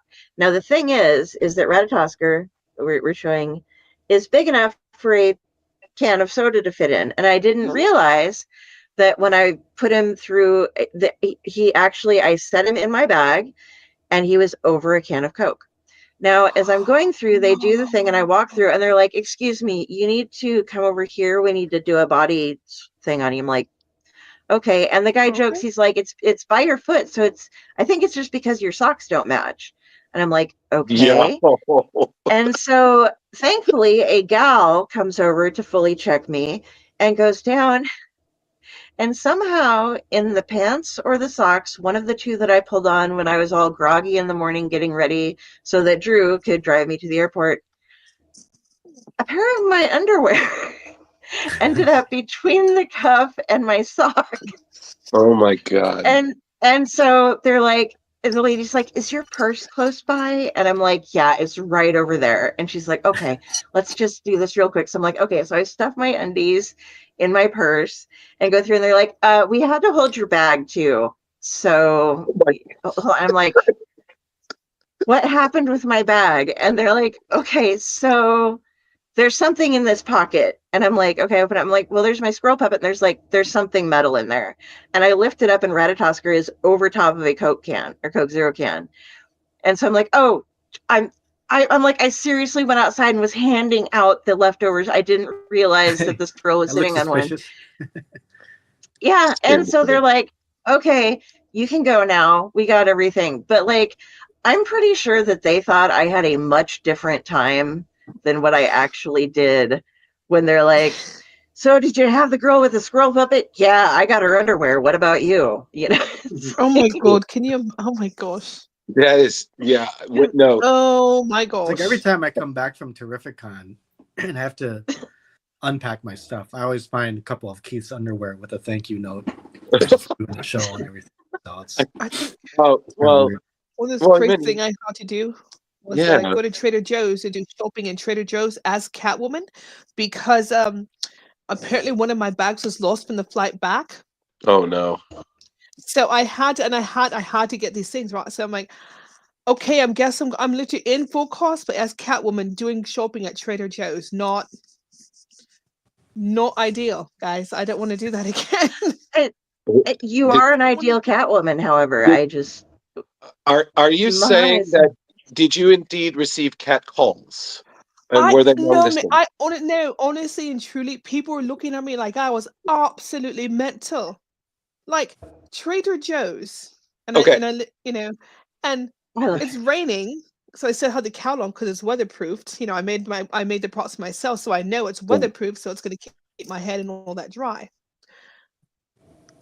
I'm like, yeah, I'm just gonna pop in, for a few things. That was famous last words. The lines were awful. People were literally looking at me like I've lost my mind. I'll see that a lot when I'm doing San Diego Con. Well, see, Because yeah, after I the miss show, California because that's not a big. It's fine, but I yeah. live in Maine, and that's not no. Well, So a lot of no. I'm in Minnesota, so it's not any more exciting. Oh no, Nice. my husband's from Minnesota, Twin Cities. Oh really? Oh, cool. Yeah, he likes telling people he moved here for the mild winters. God damn it. We just He's got not last wrong. week we were below. And then look at him like, 20. what? He goes, oh, I'm from Minnesota. Like, oh, and it clicks. The penny drops. Like, oh, got it. It's awful, awful. You're talking about a cowl. I am purchasing Ratatosker his own cosplay outfits now. I've been going through and finding pet outfits that are like for the extra small pets that have, instead of being like the t-shirt on the back, I'm Okay, finding him ones with so if logos. you need So literally any props, let me know. I've been building long before I was suiting up. I literally, oh, I might. If you need accessories, I'll make them for him. he might need a batarang. I also Yo. he already has a lightsaber because I got the lightsaber Okay. chopsticks, so he can like I got around. yeah. But I'm I don't have working on my a. Gambit recipes, Oh, and I redo my no. Baroness. You should have seen it. It was so funny. We had Will Sliney. Am I right, Carrie? Right? Yes, slimy. Okay, Sliney. On, and he's done a lot of Star Wars, and we just show up, and she has him, her, the little fuzzy one over there, holding this little chopstick lightsaber, and I'm just dressed as Obi-Wan. Because I have an Obi-Wan costume. Because I just, I was like, oh yeah, I'm a Star Wars, and I have my lightsaber with me. And he just shows up. He's like, oh yeah, I can do that game too. This is a custom lightsaber that Disney gave me based on the character I did with Charles Soule. And I'm like, all right, cool. I didn't realize this was a competition, but you win. And a helmet. So, so I was like, we're having fun. But apparently in Splash Pages, we play to win. So I'll leave. So as a Noted. squirrel, I will think note. Ratatosker could start like doing some Keith Champagne or New Pain cosplay because there are some rodential creatures there. You know what? No, word? actually, now looking back, Should be. about 3 years ago, I did Squirrel Girl for Rhode Island Comic Con. Oh my god! No. It was so much fun. I did Squirrel Girl. I thought was quite clever because things that I built like entire full suits, like from Five Nights at Freddy's. I built those before and all that. I said 2 things you ought to know: how you're going to pee, and how you're going to move. Yes. Do you have pictures and those things like of this costume? I did. I'm sorry. Do you have photos of this costume? The Squirrel Girl? Oh yeah, I'm ridiculous with my photos. But so when I was doing these cosplays, I'm like, yeah, it was a lot. It was a lot. Like I don't want to do those anymore. I don't want to do it anymore. I'm sure that you saw her at Terrificon because she is an amazing. She came by our booth every day, had something different on. It was just like, oh no. I probably in larger cons, I generally bring 3 to 5 cosplays with me. So I'd like to see pictures just to remind me. Pretty. I will say this. I definitely agree with you because whenever I'm a Ghostbuster, like it's great, and then after about 6 hours of wearing a proton pack of my own making, that's about 60 pounds. Yes, that's insane. I cannot tell you how much I just when I get to the room, I'm like, okay, this is getting off me, and then I was like, oh. I mean, I was stupid. I did an Ursula cosplay, and I realized oh my gosh, I could not get into this cosplay by myself. You poor unfortunate soul. And it was again a hell of my own making. Thank you. I had no one to blame but myself. And But listen, now I know. I brought my airbrush with me because I had to do my skin, my body paint with the airbrush. My poor brother, man, he put up with so much. What Honestly, kind of airbrush do you use? I have just a typical. It's not very big. It's not like this big. I have like it's in the other room, but it's a relatively new one. I really like it, and I do different artworks. I do a lot of my cosplay, my props. I'm working on a rose quartz shield from Steven Universe. It's going to be translucent, like hers is. I'm going to do a nice. resin pour. It's going to be great. It's going to take forever, but it's going to be fabulous. It's a commission for somebody. Are you working on that for Terrificon, Em? So I might do rose quartz. So I found a fabulous dress for a thrifted dress. If I can just modify the top, I should be able to pull it together. Nice. And Definitely, then, I'm definitely redoing my Baroness because I lost all that weight, and so I'm remaking my chest piece. By the end of the week, that should be all set. uh-huh. I'm thinking about if I should want to bring Ursula, or if I want to stick with just Gambit, because my Gambit, I'm working on that tomorrow too. Oh, that's cool. Well, make sure you get a good dialect coach. So Gambit's one of my favorite X-Men. I cosplayed Rogue often. Oh yeah? So I thought Wanna it'd be see like, hey, something this is cool? going to be fun. yeah, he's gonna show you something cool.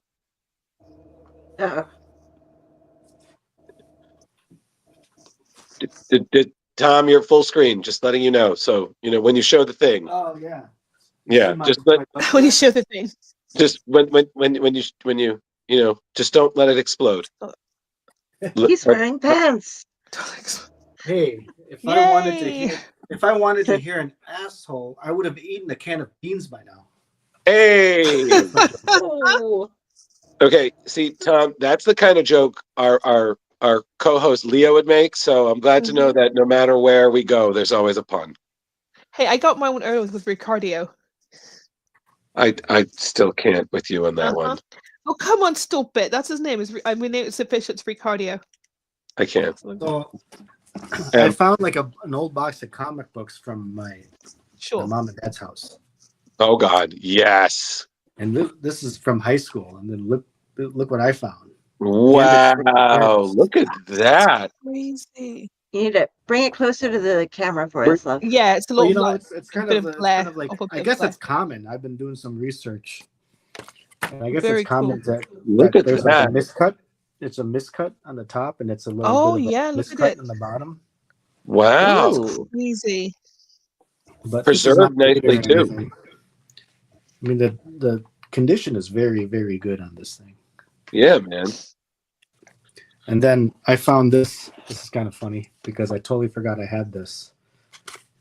So this is Jim Lee's first full X-Men issue, Uncanny X-Men. Really? Nice. Wow. But then I found out that he autographed it on the inside on the first page. Yo, no. Why are you touching it? Okay, what are you doing? Did you wash your hands? Oh no, I got pineapple all over it. God damn it, man. I was gonna say, what do you? Tom, Obviously has a hard. Tom, show me your signed Neil Gaiman book. Oh God. You guys want to see? No. My signed Neil Gaiman book. Oh my God. Get out. We're eliminating that discussion from our show. Okay. We're just we're waiting. Keith wants to buy it from me.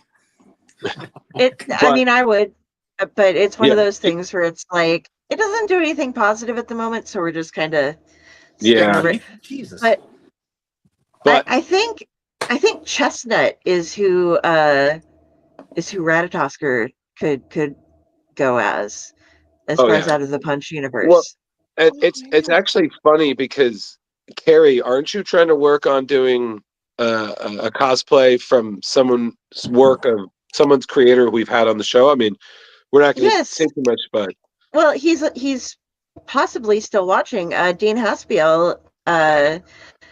I'm trying to do the Coney as a cosplay from his.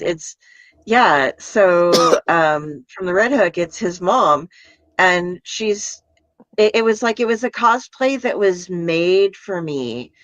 She's a chubby white gal who can't afford a lot, so she doesn't have like a whole lot of tech. She has like utility belts. She runs around basically in like pajamas with big boots, utility belt, backpack, a gun, and a knife.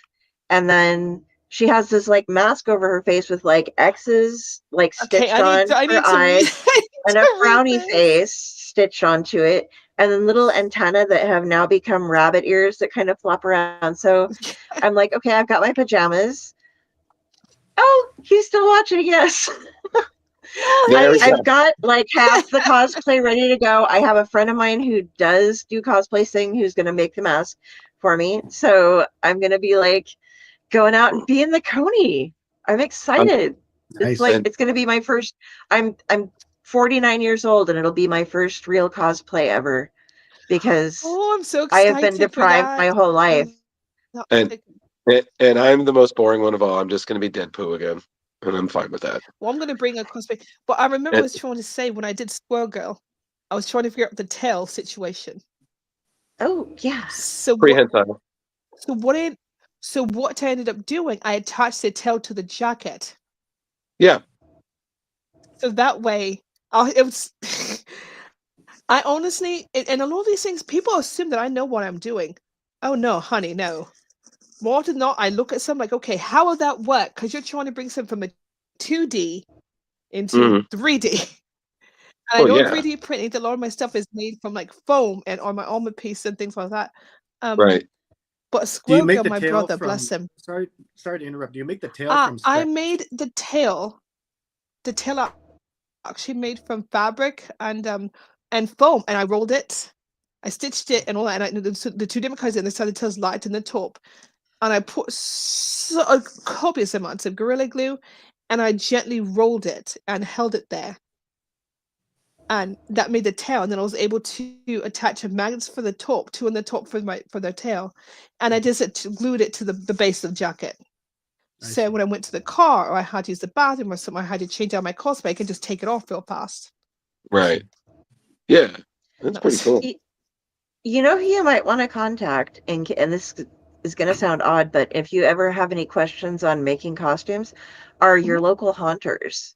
Because on the Owlite Network that I also do stuff on, there are a lot of sure. people who work in haunted houses, and the effects and those special Haunters, little things that they yes, do, a yes. lot of like they can give you things that'll like you'll have something like the alien pop out of your chest or something if that was something you wanted to do. They Right. have a lot Because of interesting I wanted to do like a techniques for spring-loaded foams and for my gambit. I was gonna have the spring-loaded card, so go like that. I have a spring that just pops out yeah, they're like great at gambit, doing and stuff like that.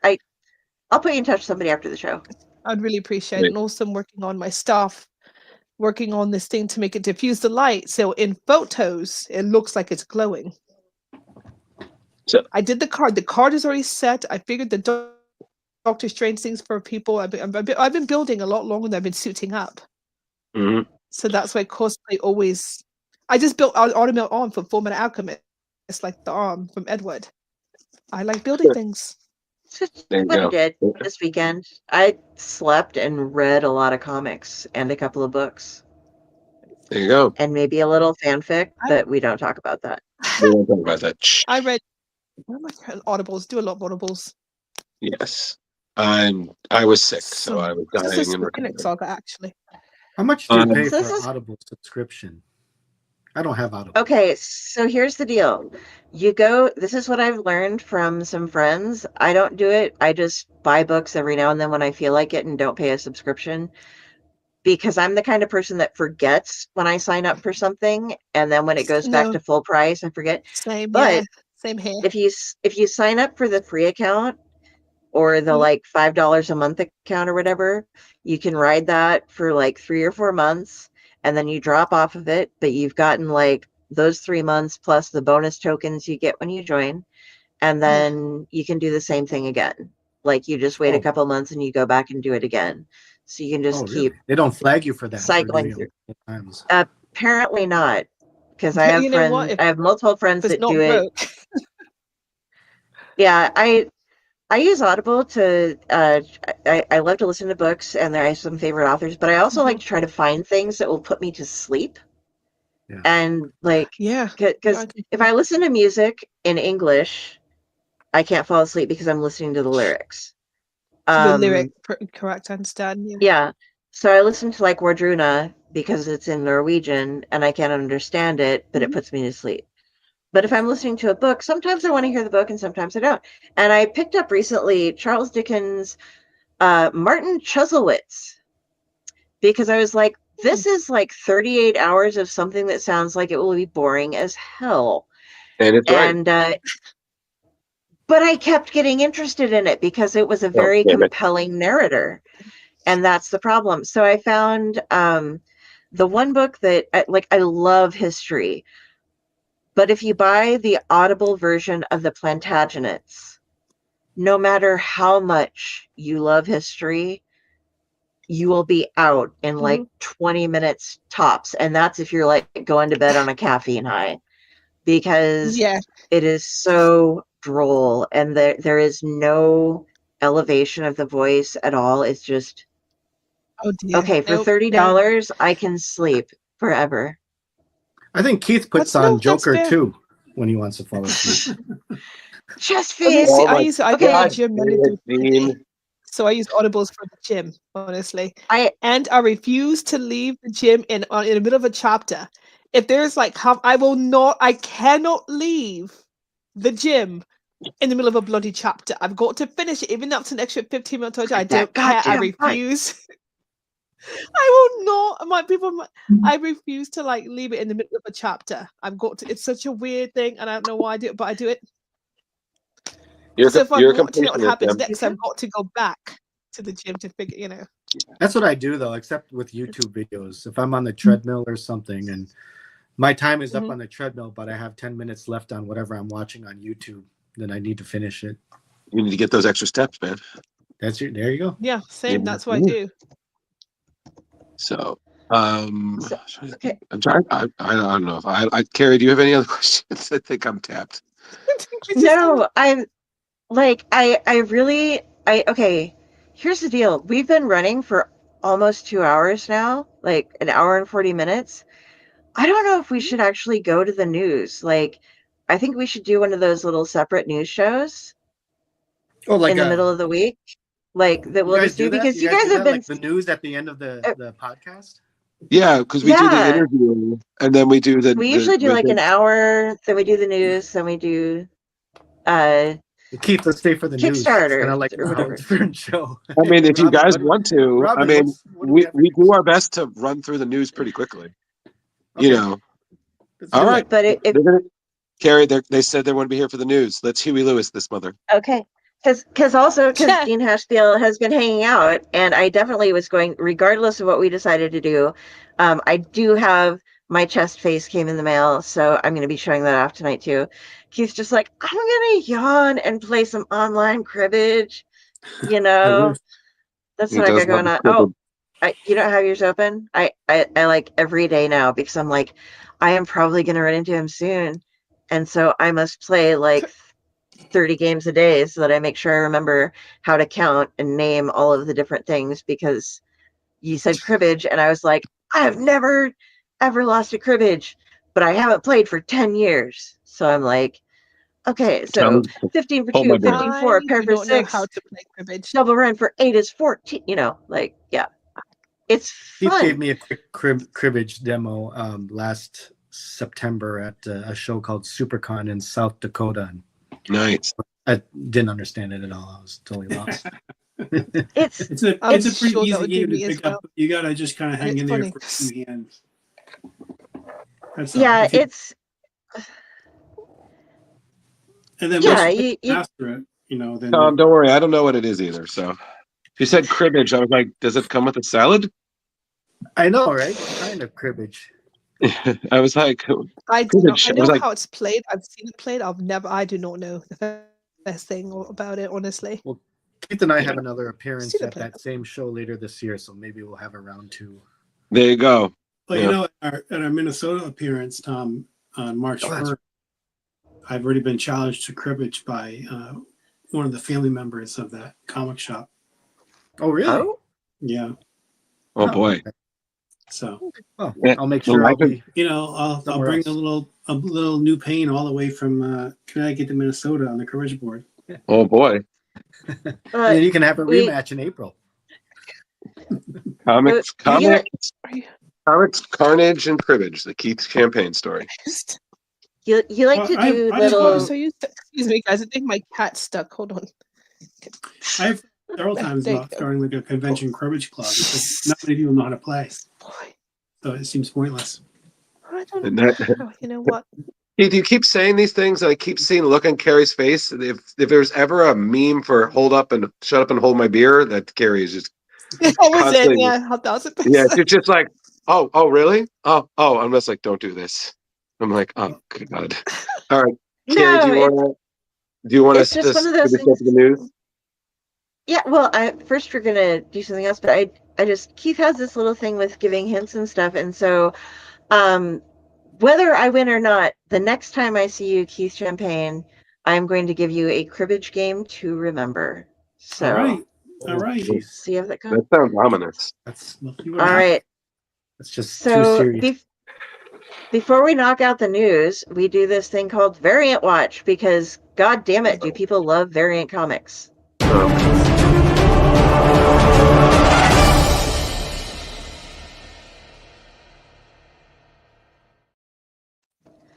Very Okay. much. So Yay. Drew, Oh, yay! I'm gonna shrink this a little bit. dear sweet God, very much.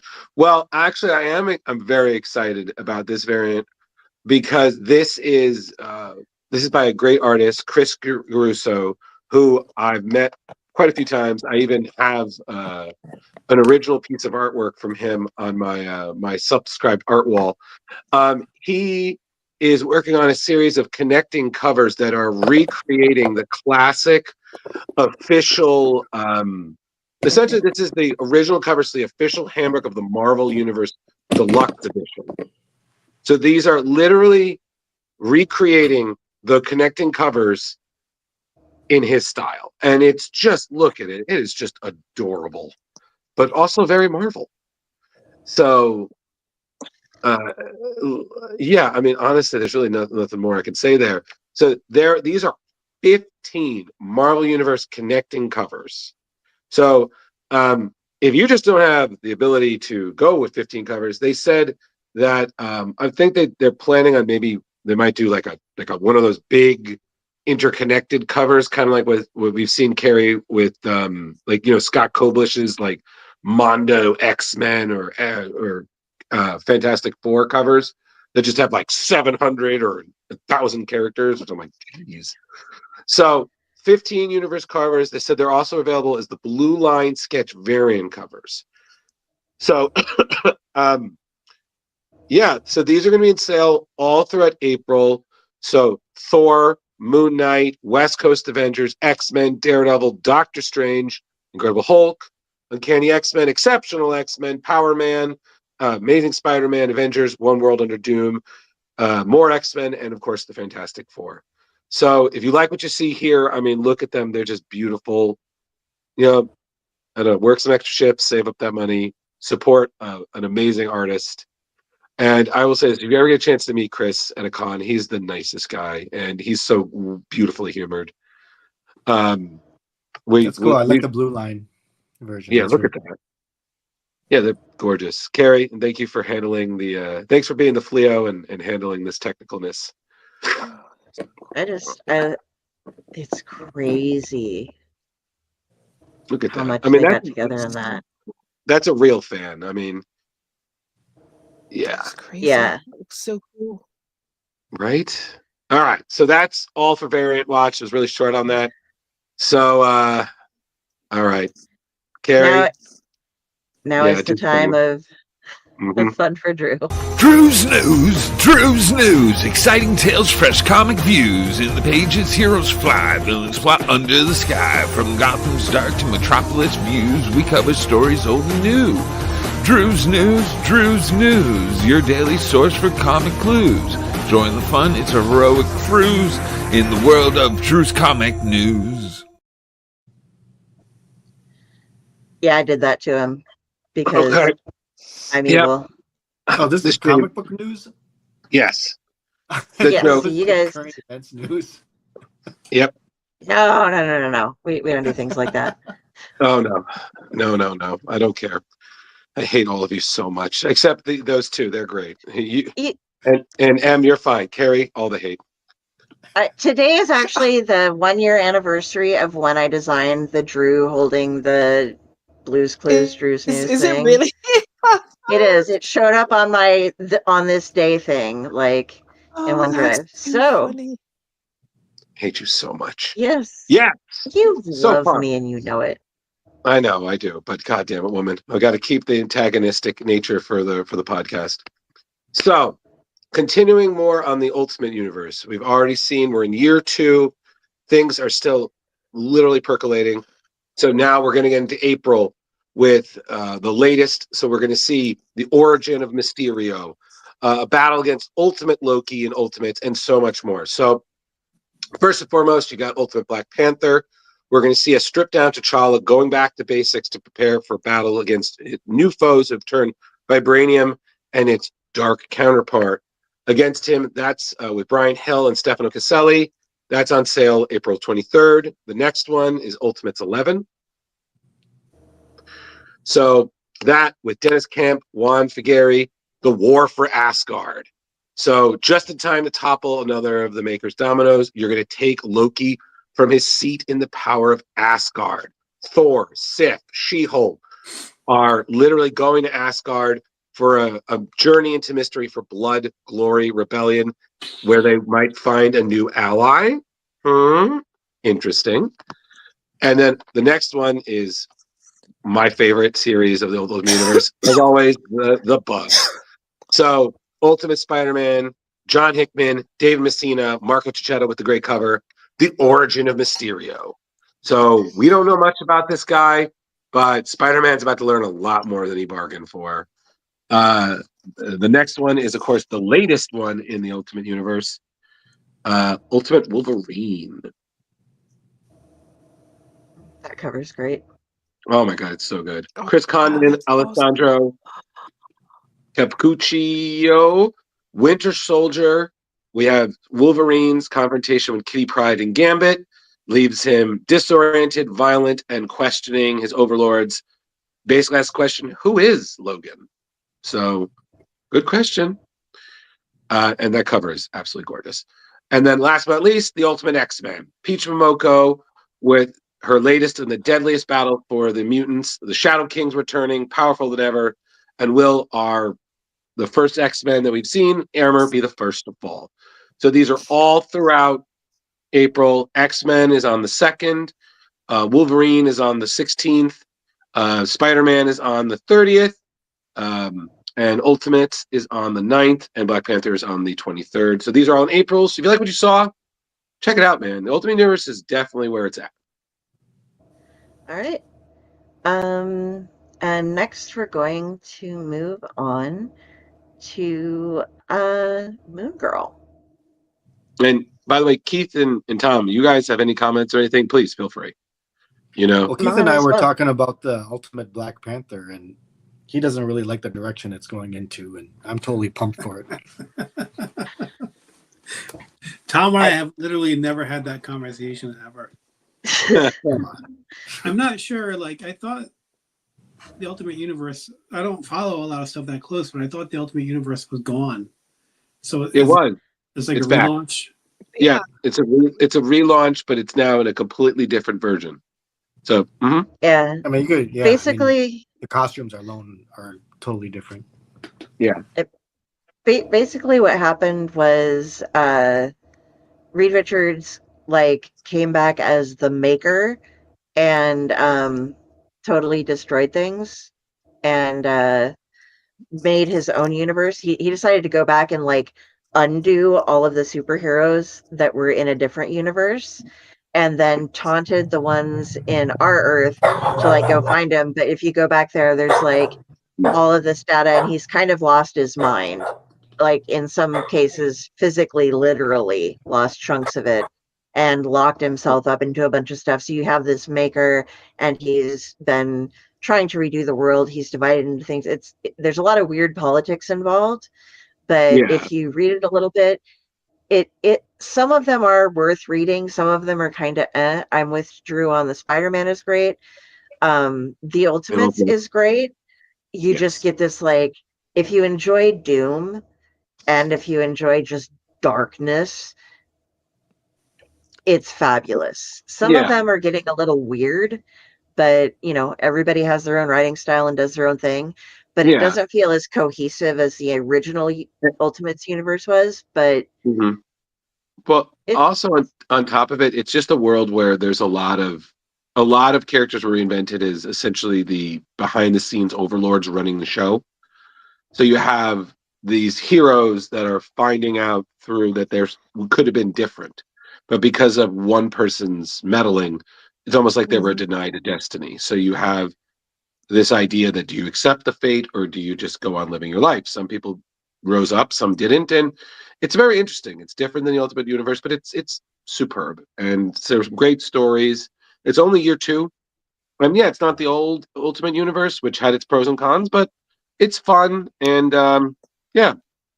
Again, yeah, not every title is my favorite, but what I'm enjoying, they're taking chances in comics, especially characters that are 60, 70, sometimes 80 years old. That's Mhm. pretty impressive considering, all that's been done. So, yeah, yeah, they Yeah, as long as it's like. different and fun. I mean, that's what comics is all about. Keith indeed. loves Oh comic yeah, books.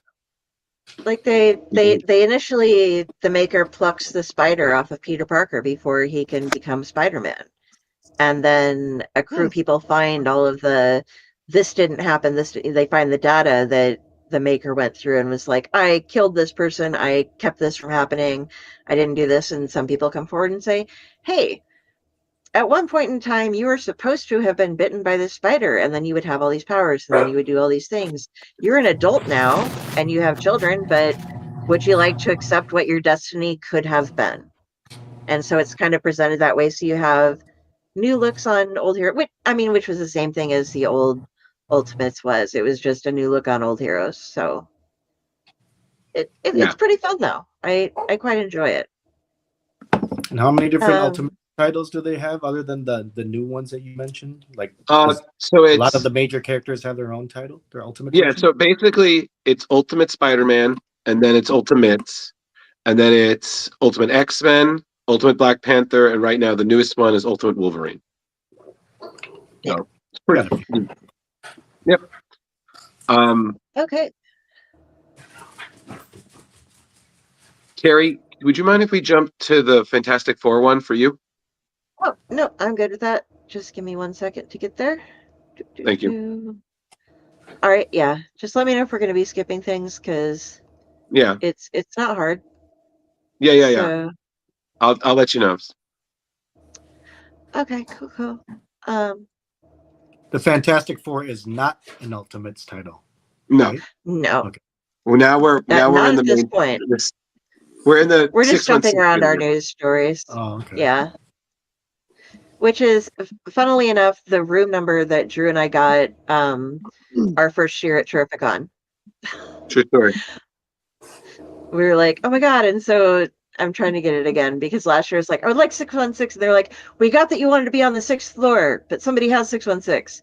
Do you want one near? I'm like, it doesn't matter at this point. It was 616 or whatever. So we were next door to it, but you can still look out at graveyards because it's Connecticut. Yes. Okay, but for this story, This is cool. Fantastic. Yeah, they've been doing a lot of this style of cover lately. I've noticed Yeah. it's a new trendy thing. Um, Mhm. but The negative Fantastic, space cover. yeah, Fantastic Four Fanfare. This is going to go on sale for you on May 7th. It's 1 out of 4 issues. Um, Obviously, the Fantastic Four are going to be playing an important role in Marvel's One World Under Doom event, and Brian North is going to be handling the main storyline. In case you can't get enough of the team, however, we will be getting a special 4-part series with a ton of past writers from their history. You can look forward to stories from Jonathan Hickman, Mark Waid, Dan Slott, Alan Davis, J. Michael Straczynski, Chip Zdarsky, Mike Allred, Mark Bagley, as well as many others. And each of these stories is going to focus on a different member or aspect um, of the team, and they will be friendly to fans both old and new. So if you're brand new to the Fantastic Four, check out some shenanigans, get a little feel for them. You might want to go back and check them out some more. In issue 1, what we have is Mark Waid and Ramona Rosanas covering Johnny and Ben while they're wrapped up in a prank war against each other. Alan Davis is going to give us an underground setting with danger for the entire team. And Andrew Wheeler and Sarah Pacelli have Johnny hopping into reality television only to be caught up in a situation with the Mole Man. And this cover, by the way, is done by Matteo Scalera. So, It's a nice cover. yeah. Good stuff. All right. All right. So next, let's see. All right. Who's next? We're playing with the news because everything got kerfluffled, but yes. Yeah. Hold on, Carrie. That one's me. okay, you want Wolby? Yeah, that's yes. Okay. I sent you in the group chat the ones that we're gonna, Okay. skip. There we go. Cool. All right. All right. So, more from Chris Claremont. Chris Claremont has announced that he's continuing his trend of continuing his legendary run, the 16-year run on Uncanny X-Men, with fleshing out more from the story that he basically began all that time ago. So he's returned to a key turning point in one of the iconic X-Men duos, Wolverine and Kitty Pryde. So with rising star Damian Cosiero from X-Men Unlimited and Groot, Claremont is furtherly going to elaborate on Wolverine and Kitty's adventures in Japan following their 1984-1985 team-up series. So within that confines of the story, we're going to see the pair against new villains, continuing to forge the bond that we're going to find them as characters, which will also include covers where we've seen by Alan Davis. So the synopsis is, as we saw, when Kitty nearly lost her soul to Ogun during her journey to Japan, Logan was there to keep her on the path of good. But when a new force threatens their lives while they're staying with Mariko Yoshida, it's going to take all of their abilities to essentially protect those they love. So it's a new adventure telling the full story. And it sounds really great. So what we saw there, we had the original cover was by Alan Davis. Then we got a variant by Riki Yagawa, a variant by Marcus Toe, another by Adi Granoff, and then, of course, the Virgin variant by Adi Granoff. I mean, talk about top-notch talent. And it's just so great to see, essentially filling in blanks that you didn't even realize were there. So it's going to be really interesting to see what Chris has done. I've been reading a lot of the stuff that he's been fleshing out, and one was in the Madripoor era. Another one was when the X-Men were in Australia. So honestly, hey, listen, the man did his part. Let him flesh out more of X-Men lore. Why not? It's Chris Claremont. Who will probably be a never leave you hanging for a speech. If you want to talk to somebody, if you're like, oh my God, you know what he should do? Audiobooks. Like, I'm not dissing the man because you could learn a lot from him. But if you want somebody who's going to talk to you for hours, you could just like have Chris Claremont narrate like everything that he wanted to do and wasn't able to do, or yeah, it'd be great. Right. What do you guys think? Okay. I mean, as peers, I don't know. It's great to have. I'm okay with anything Chris Claremont does. Nerd. Well, see, unlike Keith, I'm a comic fan, so.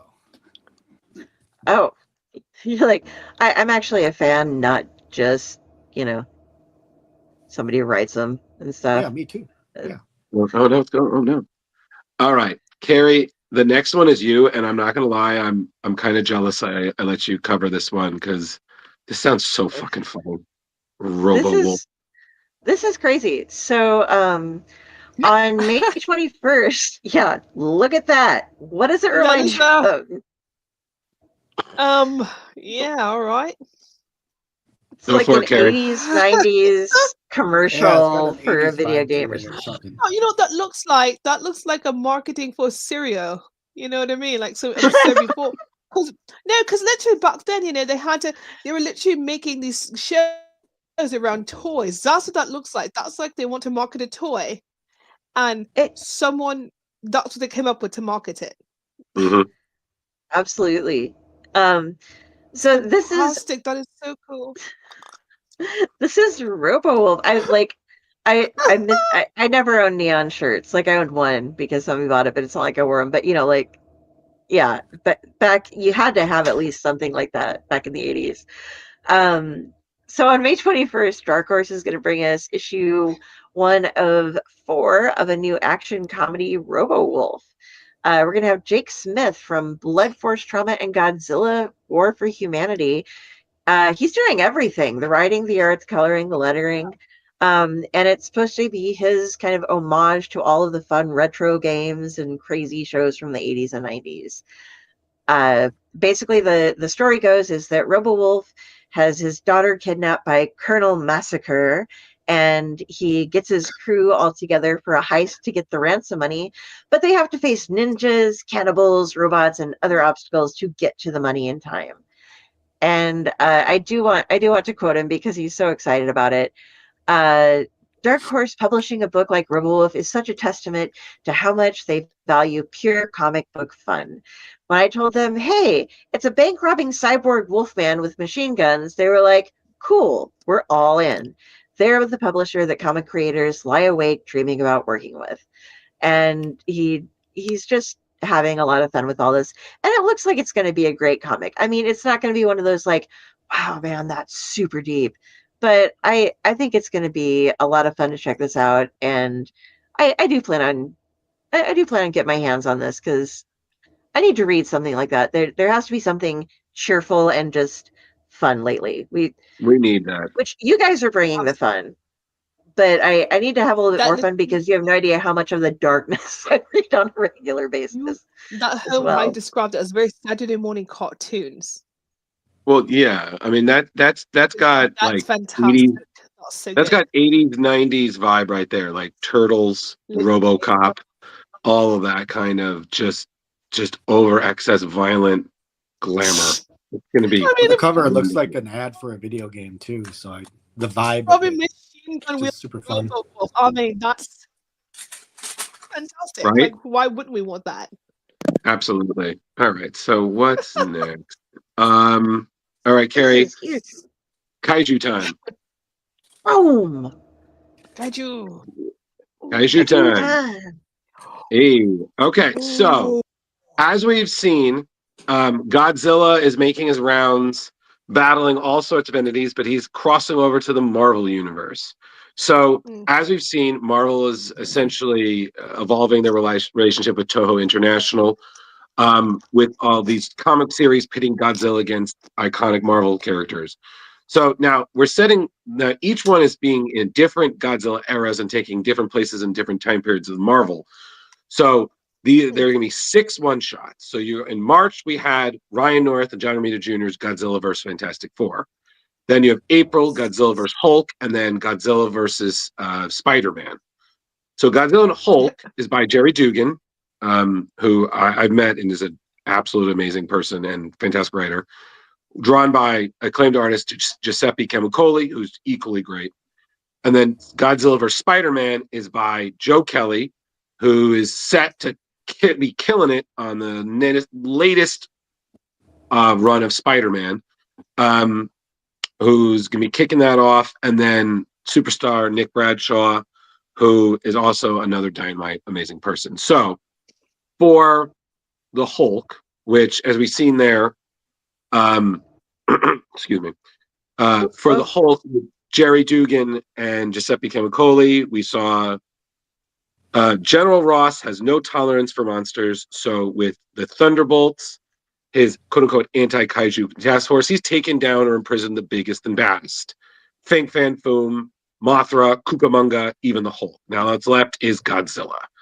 But Thunderbolts' essentially effort to bring the King of the Monsters down may basically result in the worst battles of rock the earth. So basically, Jerry Dugan's a fan, and he says that this most indeed is his craziest issue he's ever worked on. He said this is probably the craziest, and he brings up that he worked on 100 issue of Deadpool and wrote a comic about Conan killing a zombie with a Carl girl's leg. So missed that one. So for Spider-Man, which is Joe Kelly with Nick Bradshaw, we were seeing the covers by Lee Garrett and then Greg Land. Spider-Man. This takes place in the Secret Wars era. So Peter Parker returns with a new costume, not a care in the world. He's got that crazy love triangle with MJ and Black Cat, Crusher at Daily Bugle, Rent, Bills, supervillains, and oh shit, Godzilla. But no Godzuki. We gotta draw the line somewhere. So with the destructive power we're seeing there, I don't know how Peter is gonna make it. But you know what? What the hell? Kelly is like, this is exactly what he jumped for. He says it's a chance to go nuts, just have a blast with two characters. And he says he loved channeling the chaos of a time period that he was actually collecting Spider-Man. So these are going to be available. The Spidey is April 30th, and Hulk is April 16th. So as a Godzilla fan, yes. So that's all I have to say.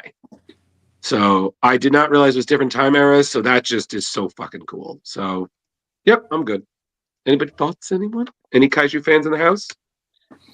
Godzilla -1 was my favorite movie of last year. Yes, it's such a good movie. Oh my god, I watched it in black and white, and that was my one of my favorite Valentine's days. Yeah, I'm a gamer fan myself. It was very good. Yeah. There you go. But yeah, Carrie. Oh, I'm not as I feel like a kind of a faker every now and then because it comes to Godzilla. I'm like, I love what I've seen, but I haven't seen a lot. So it's something I need to fit in my schedule. I read more than I watch. Mm-hmm. Listen, it's okay. So, we all have to start somewhere. yes, and I make Leo cringe. I actually discovered I'm like triggering PTSD episodes because I'm into horror comics, and I'm like, oh, we're gonna read this for this guy, and he's just like, I just take breaks, and I'm just like, I'm so sorry. I didn't realize that's how horrible of a co-host I am. It's okay, Carrie. Hey guys, my battery is like down to like 3% here on things, so I have to. Well, if you gotta go, no worries. Thank you for joining us to begin with. Thank you for like having out of the me. blue. We'll do it again. Yeah. Look, so Tom, when you click to leave, you press the X at the bottom. It's going to leave to an uploads page. Okay. So just when you just have that there, and when it let it upload, and when you see it get to 100, then you can close it, because we record our video and audio separately. Okay. So yeah, just leave studios. It'll Carrie, you want to? Was I right? Yep, that's right. And if you wanted to drop in private chat, there's a little thing over on the right above recording, towards the bottom. You could drop, if you wanted to get booked on the show, you could drop Drew your email or whatever the best way to get a hold of you was. Yeah, but yeah. And if you have any issues, just let us know, and we can always send you a link. We'll make it happen. We'll do it again. I appreciate being on you guys' show, though. Thank you so much for coming on. All right, guys. Thanks for promoting the Daybreak collection. It's fabulous meeting you guys. Course. All right. Yes. Bye-bye. Thank you. Bye. Hi, Tom. Leave and open the uploads page. Uploads in that one. progress. Yep. All right. He'll get it. Okay. So there's a little bit more. Don't worry. We're almost there. Living on a prayer. Working on it. Yeah. Okay. Hail to the Queen, baby. All right. So this April, Dynamite is delivering us something we always knew we wanted, but in the back of our minds weren't sure we could ever have. So we suppressed it to keep crushing depression at bay. Tim Seeley and Jim Terry will be gifting us with Red Sonja versus Army of Darkness. Ash gets sent spiraling through space and time once again to fall at the feet of the luscious Red Sonja. And just wait until you see who gets their hands on the Necronomicon.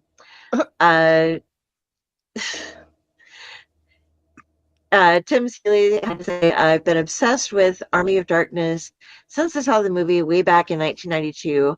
In fact, the first hack slash story began life as a pitch to get the rights for Army of Darkness for comics. He told this to the comic book club. Having Red Sonja teamed with Ash, a character I know really well, lets me really emphasize her badass feminist qualities, as Ash is an often befuddled sexist idiot. I can't speak at all right now. So Red Sonja versus Army of Darkness #1 will include covers by Tim Seeley, Bjorn Behrens, Mark Spears, and Nicole Jelinek. And there's a couple of unlettered pictures. Jesus Christ, unlettered pages showing up right here. And once again, don't have an exact date on this, but it will be hitting stores in April. Nice. Hail to the Queen, baby. Yep. Okay. Red Sonja is, yeah. Yeah. She's something. It's interesting to me how everybody draws her differently. She's like every person's version of sexy that she can come up with. And they're never wrong. I'm a Frank Thorne guy when it Yes. comes to wrestling myself. Kind of go old school. There you go. I regrettably have not read a lot, so I can't really say, but she always crosses over really well, and I think every once in a while I see someone who cosplays there, I'm like, wow, that's commitment. You know? Yeah, But that has to be uncomfortable. Like, you'd be surprised. I think the one that drives me is when they do the shoot and they're Red Sonja and it's snow, and I'm like, that you gotta be dying. Like, that's not but real snow, Drew. yeah. Oh, okay. Thanks for just popping that bubble, Carrie. So Ruin you know it what? for I you. think Carrie, I think we got to talk about yesterday. Oh, guys, I'm gonna All jump. right. I gotta put my son to bed in a minute. All right. Well, Okay. thank you so much for Thank joining us you. and staying through most of the news. We appreciate it. And similar as before, just when you leave, make sure the uploads page says 100, and then you're good to go. But thank you so much for coming on, man. We really do Oh, thanks appreciate for having it. me. It was last minute, but we had a lot of fun, and I appreciate the plug for the Daybreak Yes. class. Oh yeah. Oh, Listen, definitely. we got you. And if there's, again, if you any other projects, just let us know. And Carrie's got you covered. Great. Thanks, guys. I'll talk to you guys soon. Same. Thank you. Good night. Thank you so Bye-bye. much. Have a great night. Bye. Good night, Bye-bye. Keith. Take care. And then there were 3. And then there were 3. Yes. All right. So Next let's. time we're gonna assign you news. That's gonna Yeah. Well, we couldn't overwhelm her completely. This isn't Dread. We can't just put the rookie through hell first day. So, Yes. Okay. Well, I appreciate that. So, But like, this is not exactly how I thought this was going to happen. To be you know fair. what? but you're coming on to watch Jim's Up. You read some comics, and instead we did a full Keith champagne, and suddenly had Tom Yen as well. So Yeah. That was truly fantastic. Honestly, like he was like, "Oh yeah, I'll just pop them on." I'm like, "Oh, we were joking, but yeah, okay." Yeah. Now we learn that we have to beware of our humor on this show because it is bewitching power. I suppose so. Oh my gosh. Yeah. I mean, Dean, if you're still watching, if you want to come on when I open up your chest face thing here after we finish the news. Oh my. I just got the comic. It would only take like a couple minutes, but if you feel like it, I mean, Dear God. just hit me up. Let me know. Oh my God. It'll be great. All right, Carrie. Let's wrap up the news and then we can do All that right. and then end the longest show of the year so far. Yeah. All right. DC's We Are Yesterday, which is actually their first major crossover of the year, starts in April. So it's a 6-part crossover introducing the Legion of Doom in the pages of Batman, Superman's World Finest, Justice League Unlimited, and Batman, Superman, World Finest Annual. So parts 1, 2, and 3 are available for pre-order already, and then on sale through April. So the events of the DC All-In special, which, as if you've read, were quite a lot, are going to return to haunt DC superheroes as April, as We Are Yesterday is a story by Mark Waid, joining by an incredible roster of co-writers and artists having the parts. So we're going to see Gorilla Grodd. In the first part, Gorilla Grodd's taking the stage as the Dark Knight and Man of Steel, hard-pressed to keep up with his sinister mental powers. But then there's something different, as if he has knowledge of the future. And it remains to be seen what any of this has to do with the quote-unquote death of Darkseid. So that, which will have 3 connecting main covers by Dan Mora,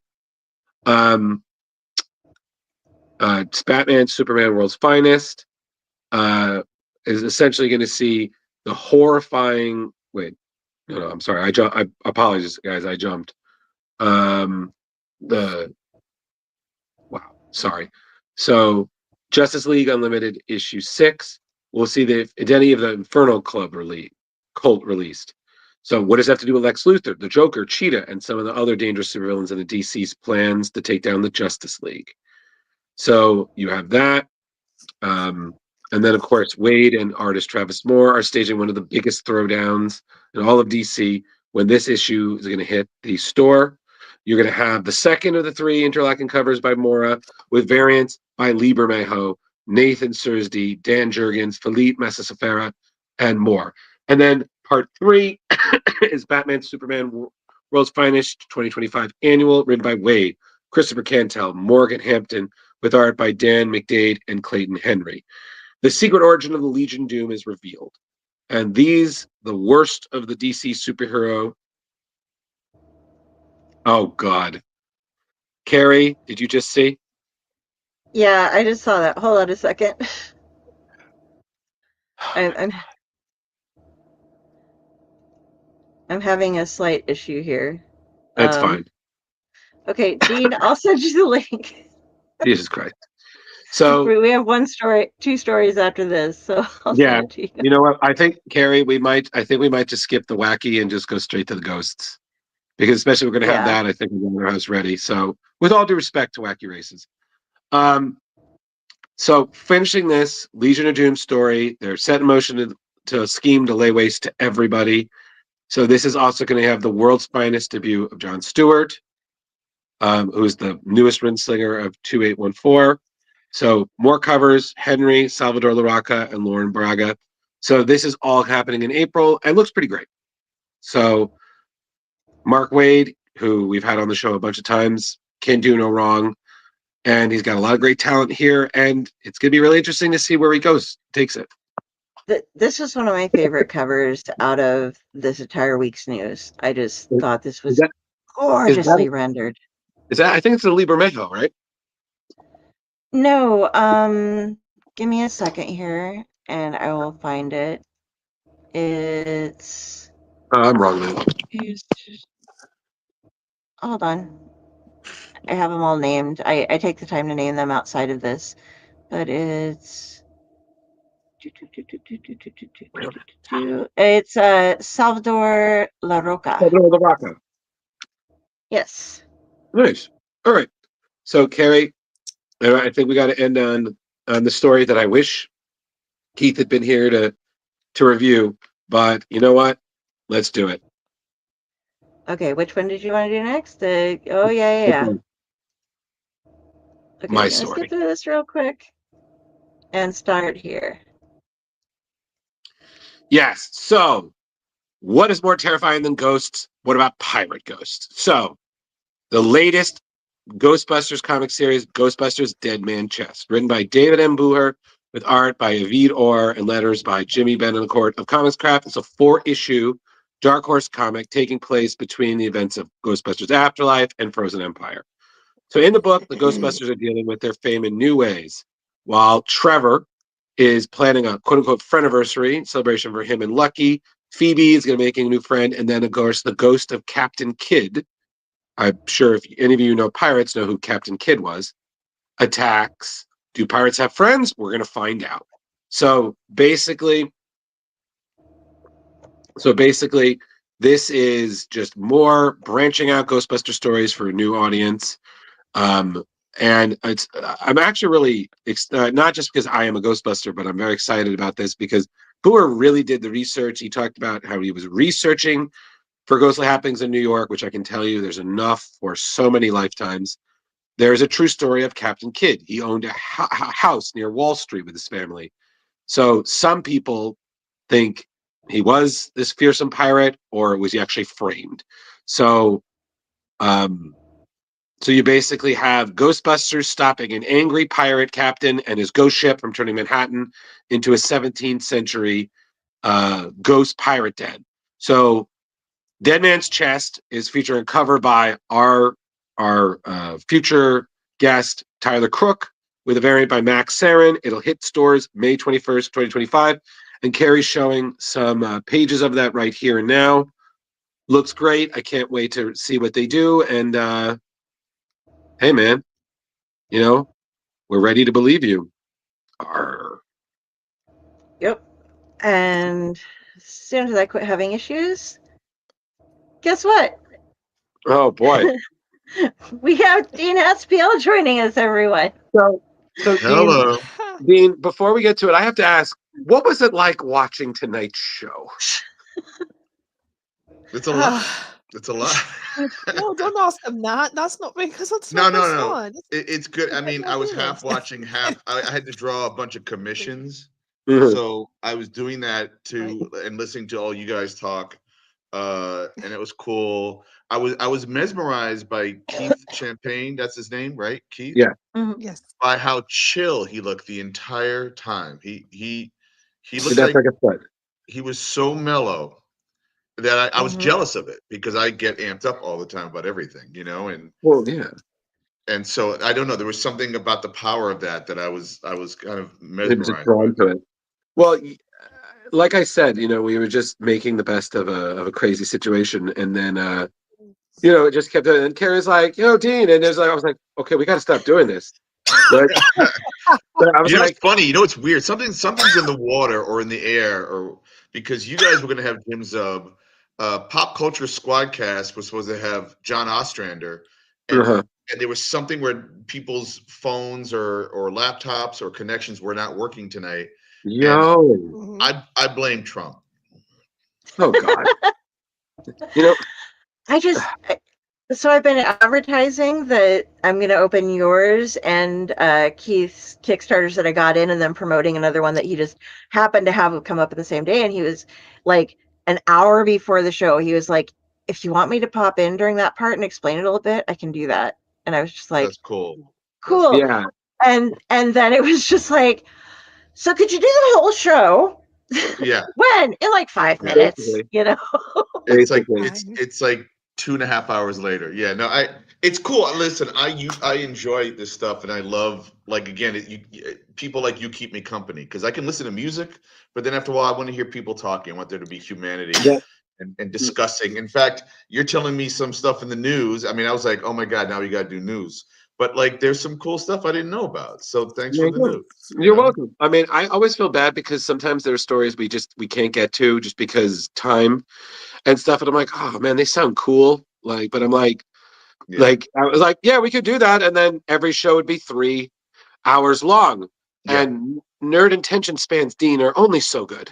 Oh, I know. You know? No, Yeah, no. I that's mean, fair. it's just us right now. I think. I mean, if hopefully they'll hit play later on because you record this and then they can Right. put this on at any time. And in Oh, fact, I do have to hop soon just because okay. I promised to watch an episode of The Odd Couple with my girlfriend. Okay, So, cool. Carrie, Nice. Carrie, do your thing. Nice. Leo does this neat thing where he edits out sections of stuff after the shows have been up, so we get to do that. So Yeah. this will be So its own clip eventually. So I'm not going to show my address, so I got to open up the envelope. I right, haven't right. even got that far um, yet. But I got the prop package, and while I'm getting this out, if you would like to explain, what I'm getting is a digital copy of Chest Face, which I already read, which is fabulous, a Thank Carrie, you. signed full page print yourself. copy of Chest Face, and an exclusive black and white print of Chest Face and Meridian Prime. So if you want to explain what it's about, I am going to pop up and show my loot off to people. Well, it's funny because I almost hesitated to hop on because I almost wanted to hear your cold, response to it. Although you said now that you have Oh, read the digital version, which is cool, and Um, I used to be a stand-up comedian, so I get a lot of what he's doing. So, and right. that's what's super fun about this. Oh, look at Here's the that. comic. Uh, and so Chest Face, in a nutshell, is basically about a stand-up comedian who kind of got bamboozled and kidnapped by an evil corporation that's trying to create superheroes or heroes of some sort for their company. We don't really get all the answers because I like to play with tropes. And basically, they were supposed to trash him because he didn't turn out the way they wanted him to against his will, but he somehow escaped. And in escaping, they're chasing after him to basically destroy their mistake. but he has a 1 hour special that he's trying to record. So he's going to different comedy clubs to test out, every 5 minutes of his beat. Oh my gosh. And there's a lot more to it than that. Trust me. Like you said, this is Character Meridian Prime. Oh. There's a couple of monsters in there. One called Force Meat, one called the Polydactyl Man, and so on and so forth. So I have a lot of fun with body horror. I have fun with humor. I actually don't think he tells one joke the entire comic, which is part of the joke that I have with this comic about a comedian. But you probably do laugh while reading the comic, and it's also heartfelt. Oh yeah, there's a heartfelt story. But I've explained too much. I wanted Carrie's response to everything. Okay. Well, I was interested in that, and this is I don't mean to sound like, ooh, I was interested because of this, but I know you notice a lot of shots of him like somebody's covering his little front there, but in this instance, Chestface ain't wearing no clothes, and he's hanging out free. So yeah, and he's maybe super something. flaccid. There's never anything sexualized. Although I could tell a story like that, possibly. Why not? But I also think it's okay. If we're gonna show. Listen, I think it's okay to go topless. I'm not a nudist, but I'm like, what's wrong with being naked? Like he isn't harming anybody, So maybe I'm making a little bit of a statement, Also, he's a mutant, like he's been mutated. He's what one might call grotesque, but I find there to be a beauty in this character. And also because I'm kind of paying homage to my favorite character, the Thing from the Fantastic Four, He's also, some people have pointed out, what's his name? The character from Bugs Bunny, the big pink kind of. Yeah. Loveless? I forget his name right now. But yeah, so he kind of has his shape. I don't know. He's semi-lovable, and I think also relatable, Gossamer. Gossamer. Gotcha, buddy. And so, guys, I got this. It was not that expensive to get off of his Kickstarter. I got it signed. I got the free artwork. I got the digital copy. Everything was great. Do you have anything else coming up soon with Kickstarter? Well, I have you on here for a short bit. No, but thank you for supporting and for cheering and like I think we all also did a show where we promoted it during the campaign and that helped a lot. I'm not in stores right now. You can only get it from me or at a Comic-Con. I'll be doing a bunch of Comic-Cons this year, so it'll be the new thing at my table with my other quote deep cut comics that I've been self-publishing with crowdfunding. So, do I have a store set up? Not necessarily, but I have a Substack. You can DM me. I like Venmo and PayPal, and I also actually have it up on my Etsy store, although I don't really promote the Etsy store because I'd rather you just buy it from me, but it is on Etsy for people who prefer that. At some point, I do need to build a website where I do have these things up for sale. And then the bigger question at the end of the day is, do I work with distribution? Do I work with retailers? I don't know if I would get enough orders to make it make sense. And now with Diamond, who was the biggest supporter of a lot of small press publishers, what's going on? I don't know, and I don't have an account with them, but that was something I would have considered, if I could figure out how to work this out.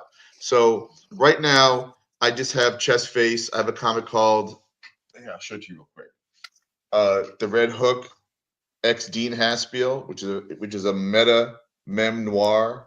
Okay. Oh, I nice. have Billy Dogma and Jane Legit. It's a sexy comic, a bunch of vignette stories about two, hard-boiled romance gone galactic, about a heart-wrenching erotic noir between a dumb luck bruiser and his knock-em-dead dame. I know, a lot of funky words. And then my first Kickstarter was COVID Cop. Which was a lot of fun. Love it. COVID Cop.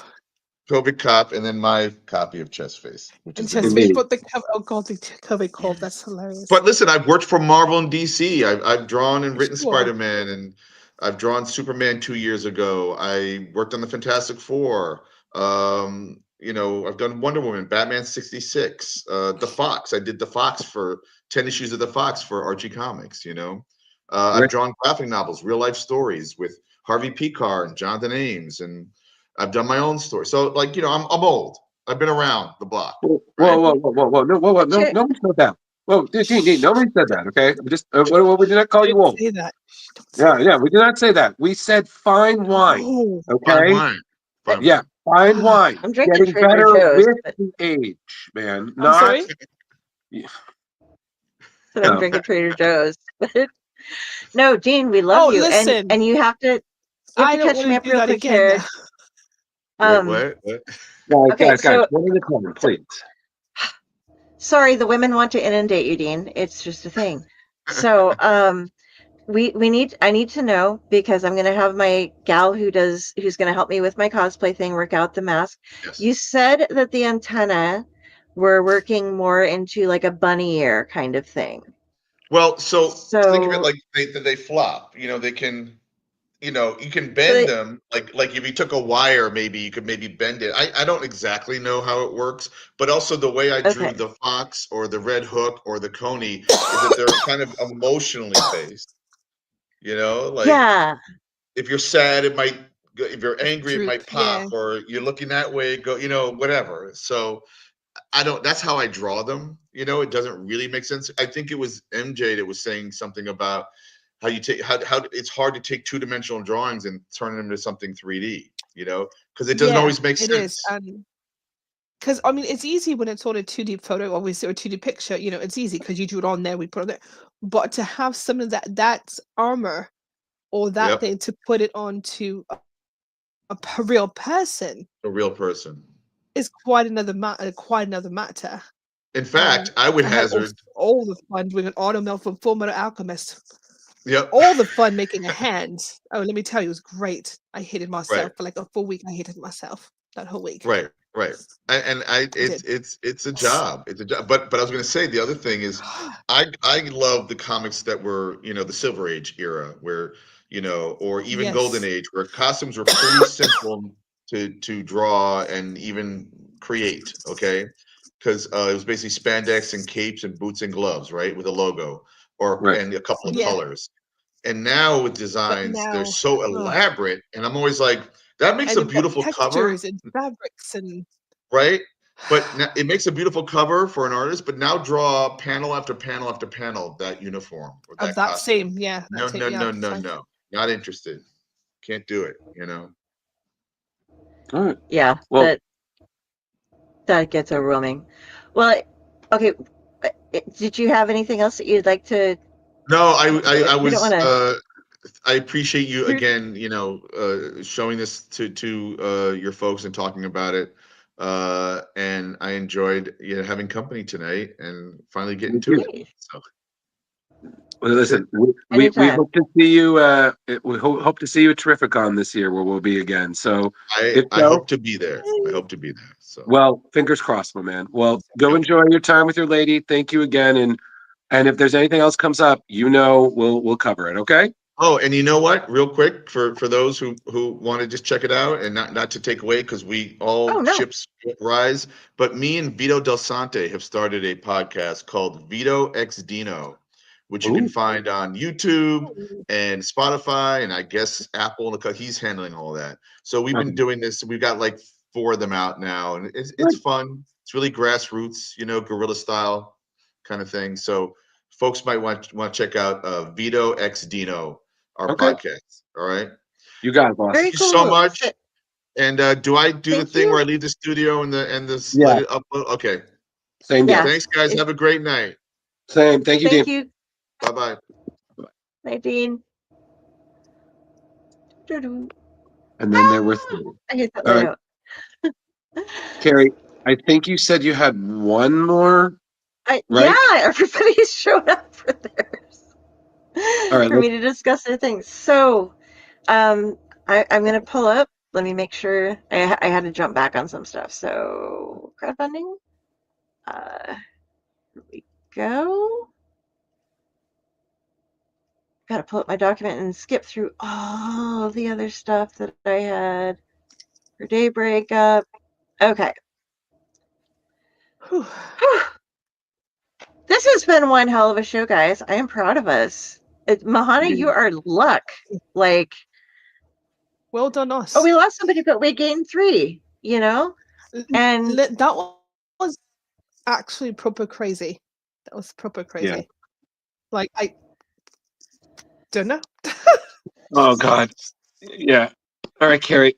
Oh God, I'm feeling like a Leo right now. My back. Ugh. Yeah. okay, I'm No, getting it's there. not. I That's gotta not get it you. up. It's just a lot of poor posture. But I'm not going to lay down.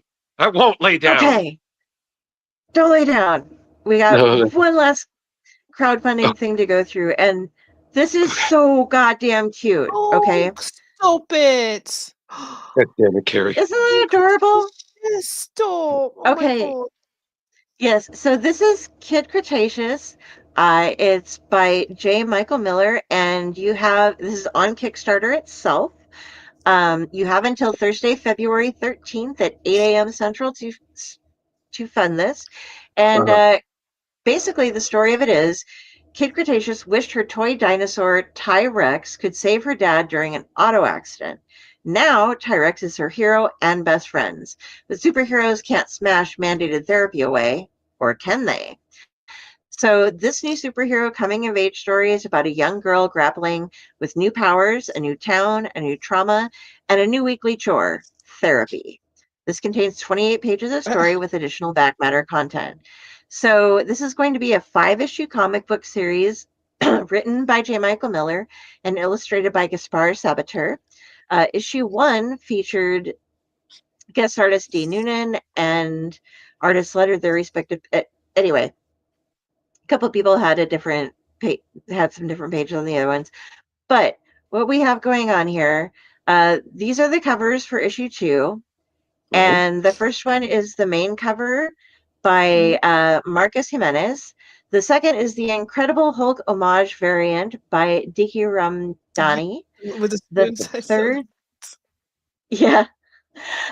The third is by Gaspar Sabater, with the art being drawn on there, done by Audrey Miller, the author's daughter. And then Aw. the last one, there are a Oh. limit of 25 of those covers available, cover D, which is the artwork by their daughter. Adorable.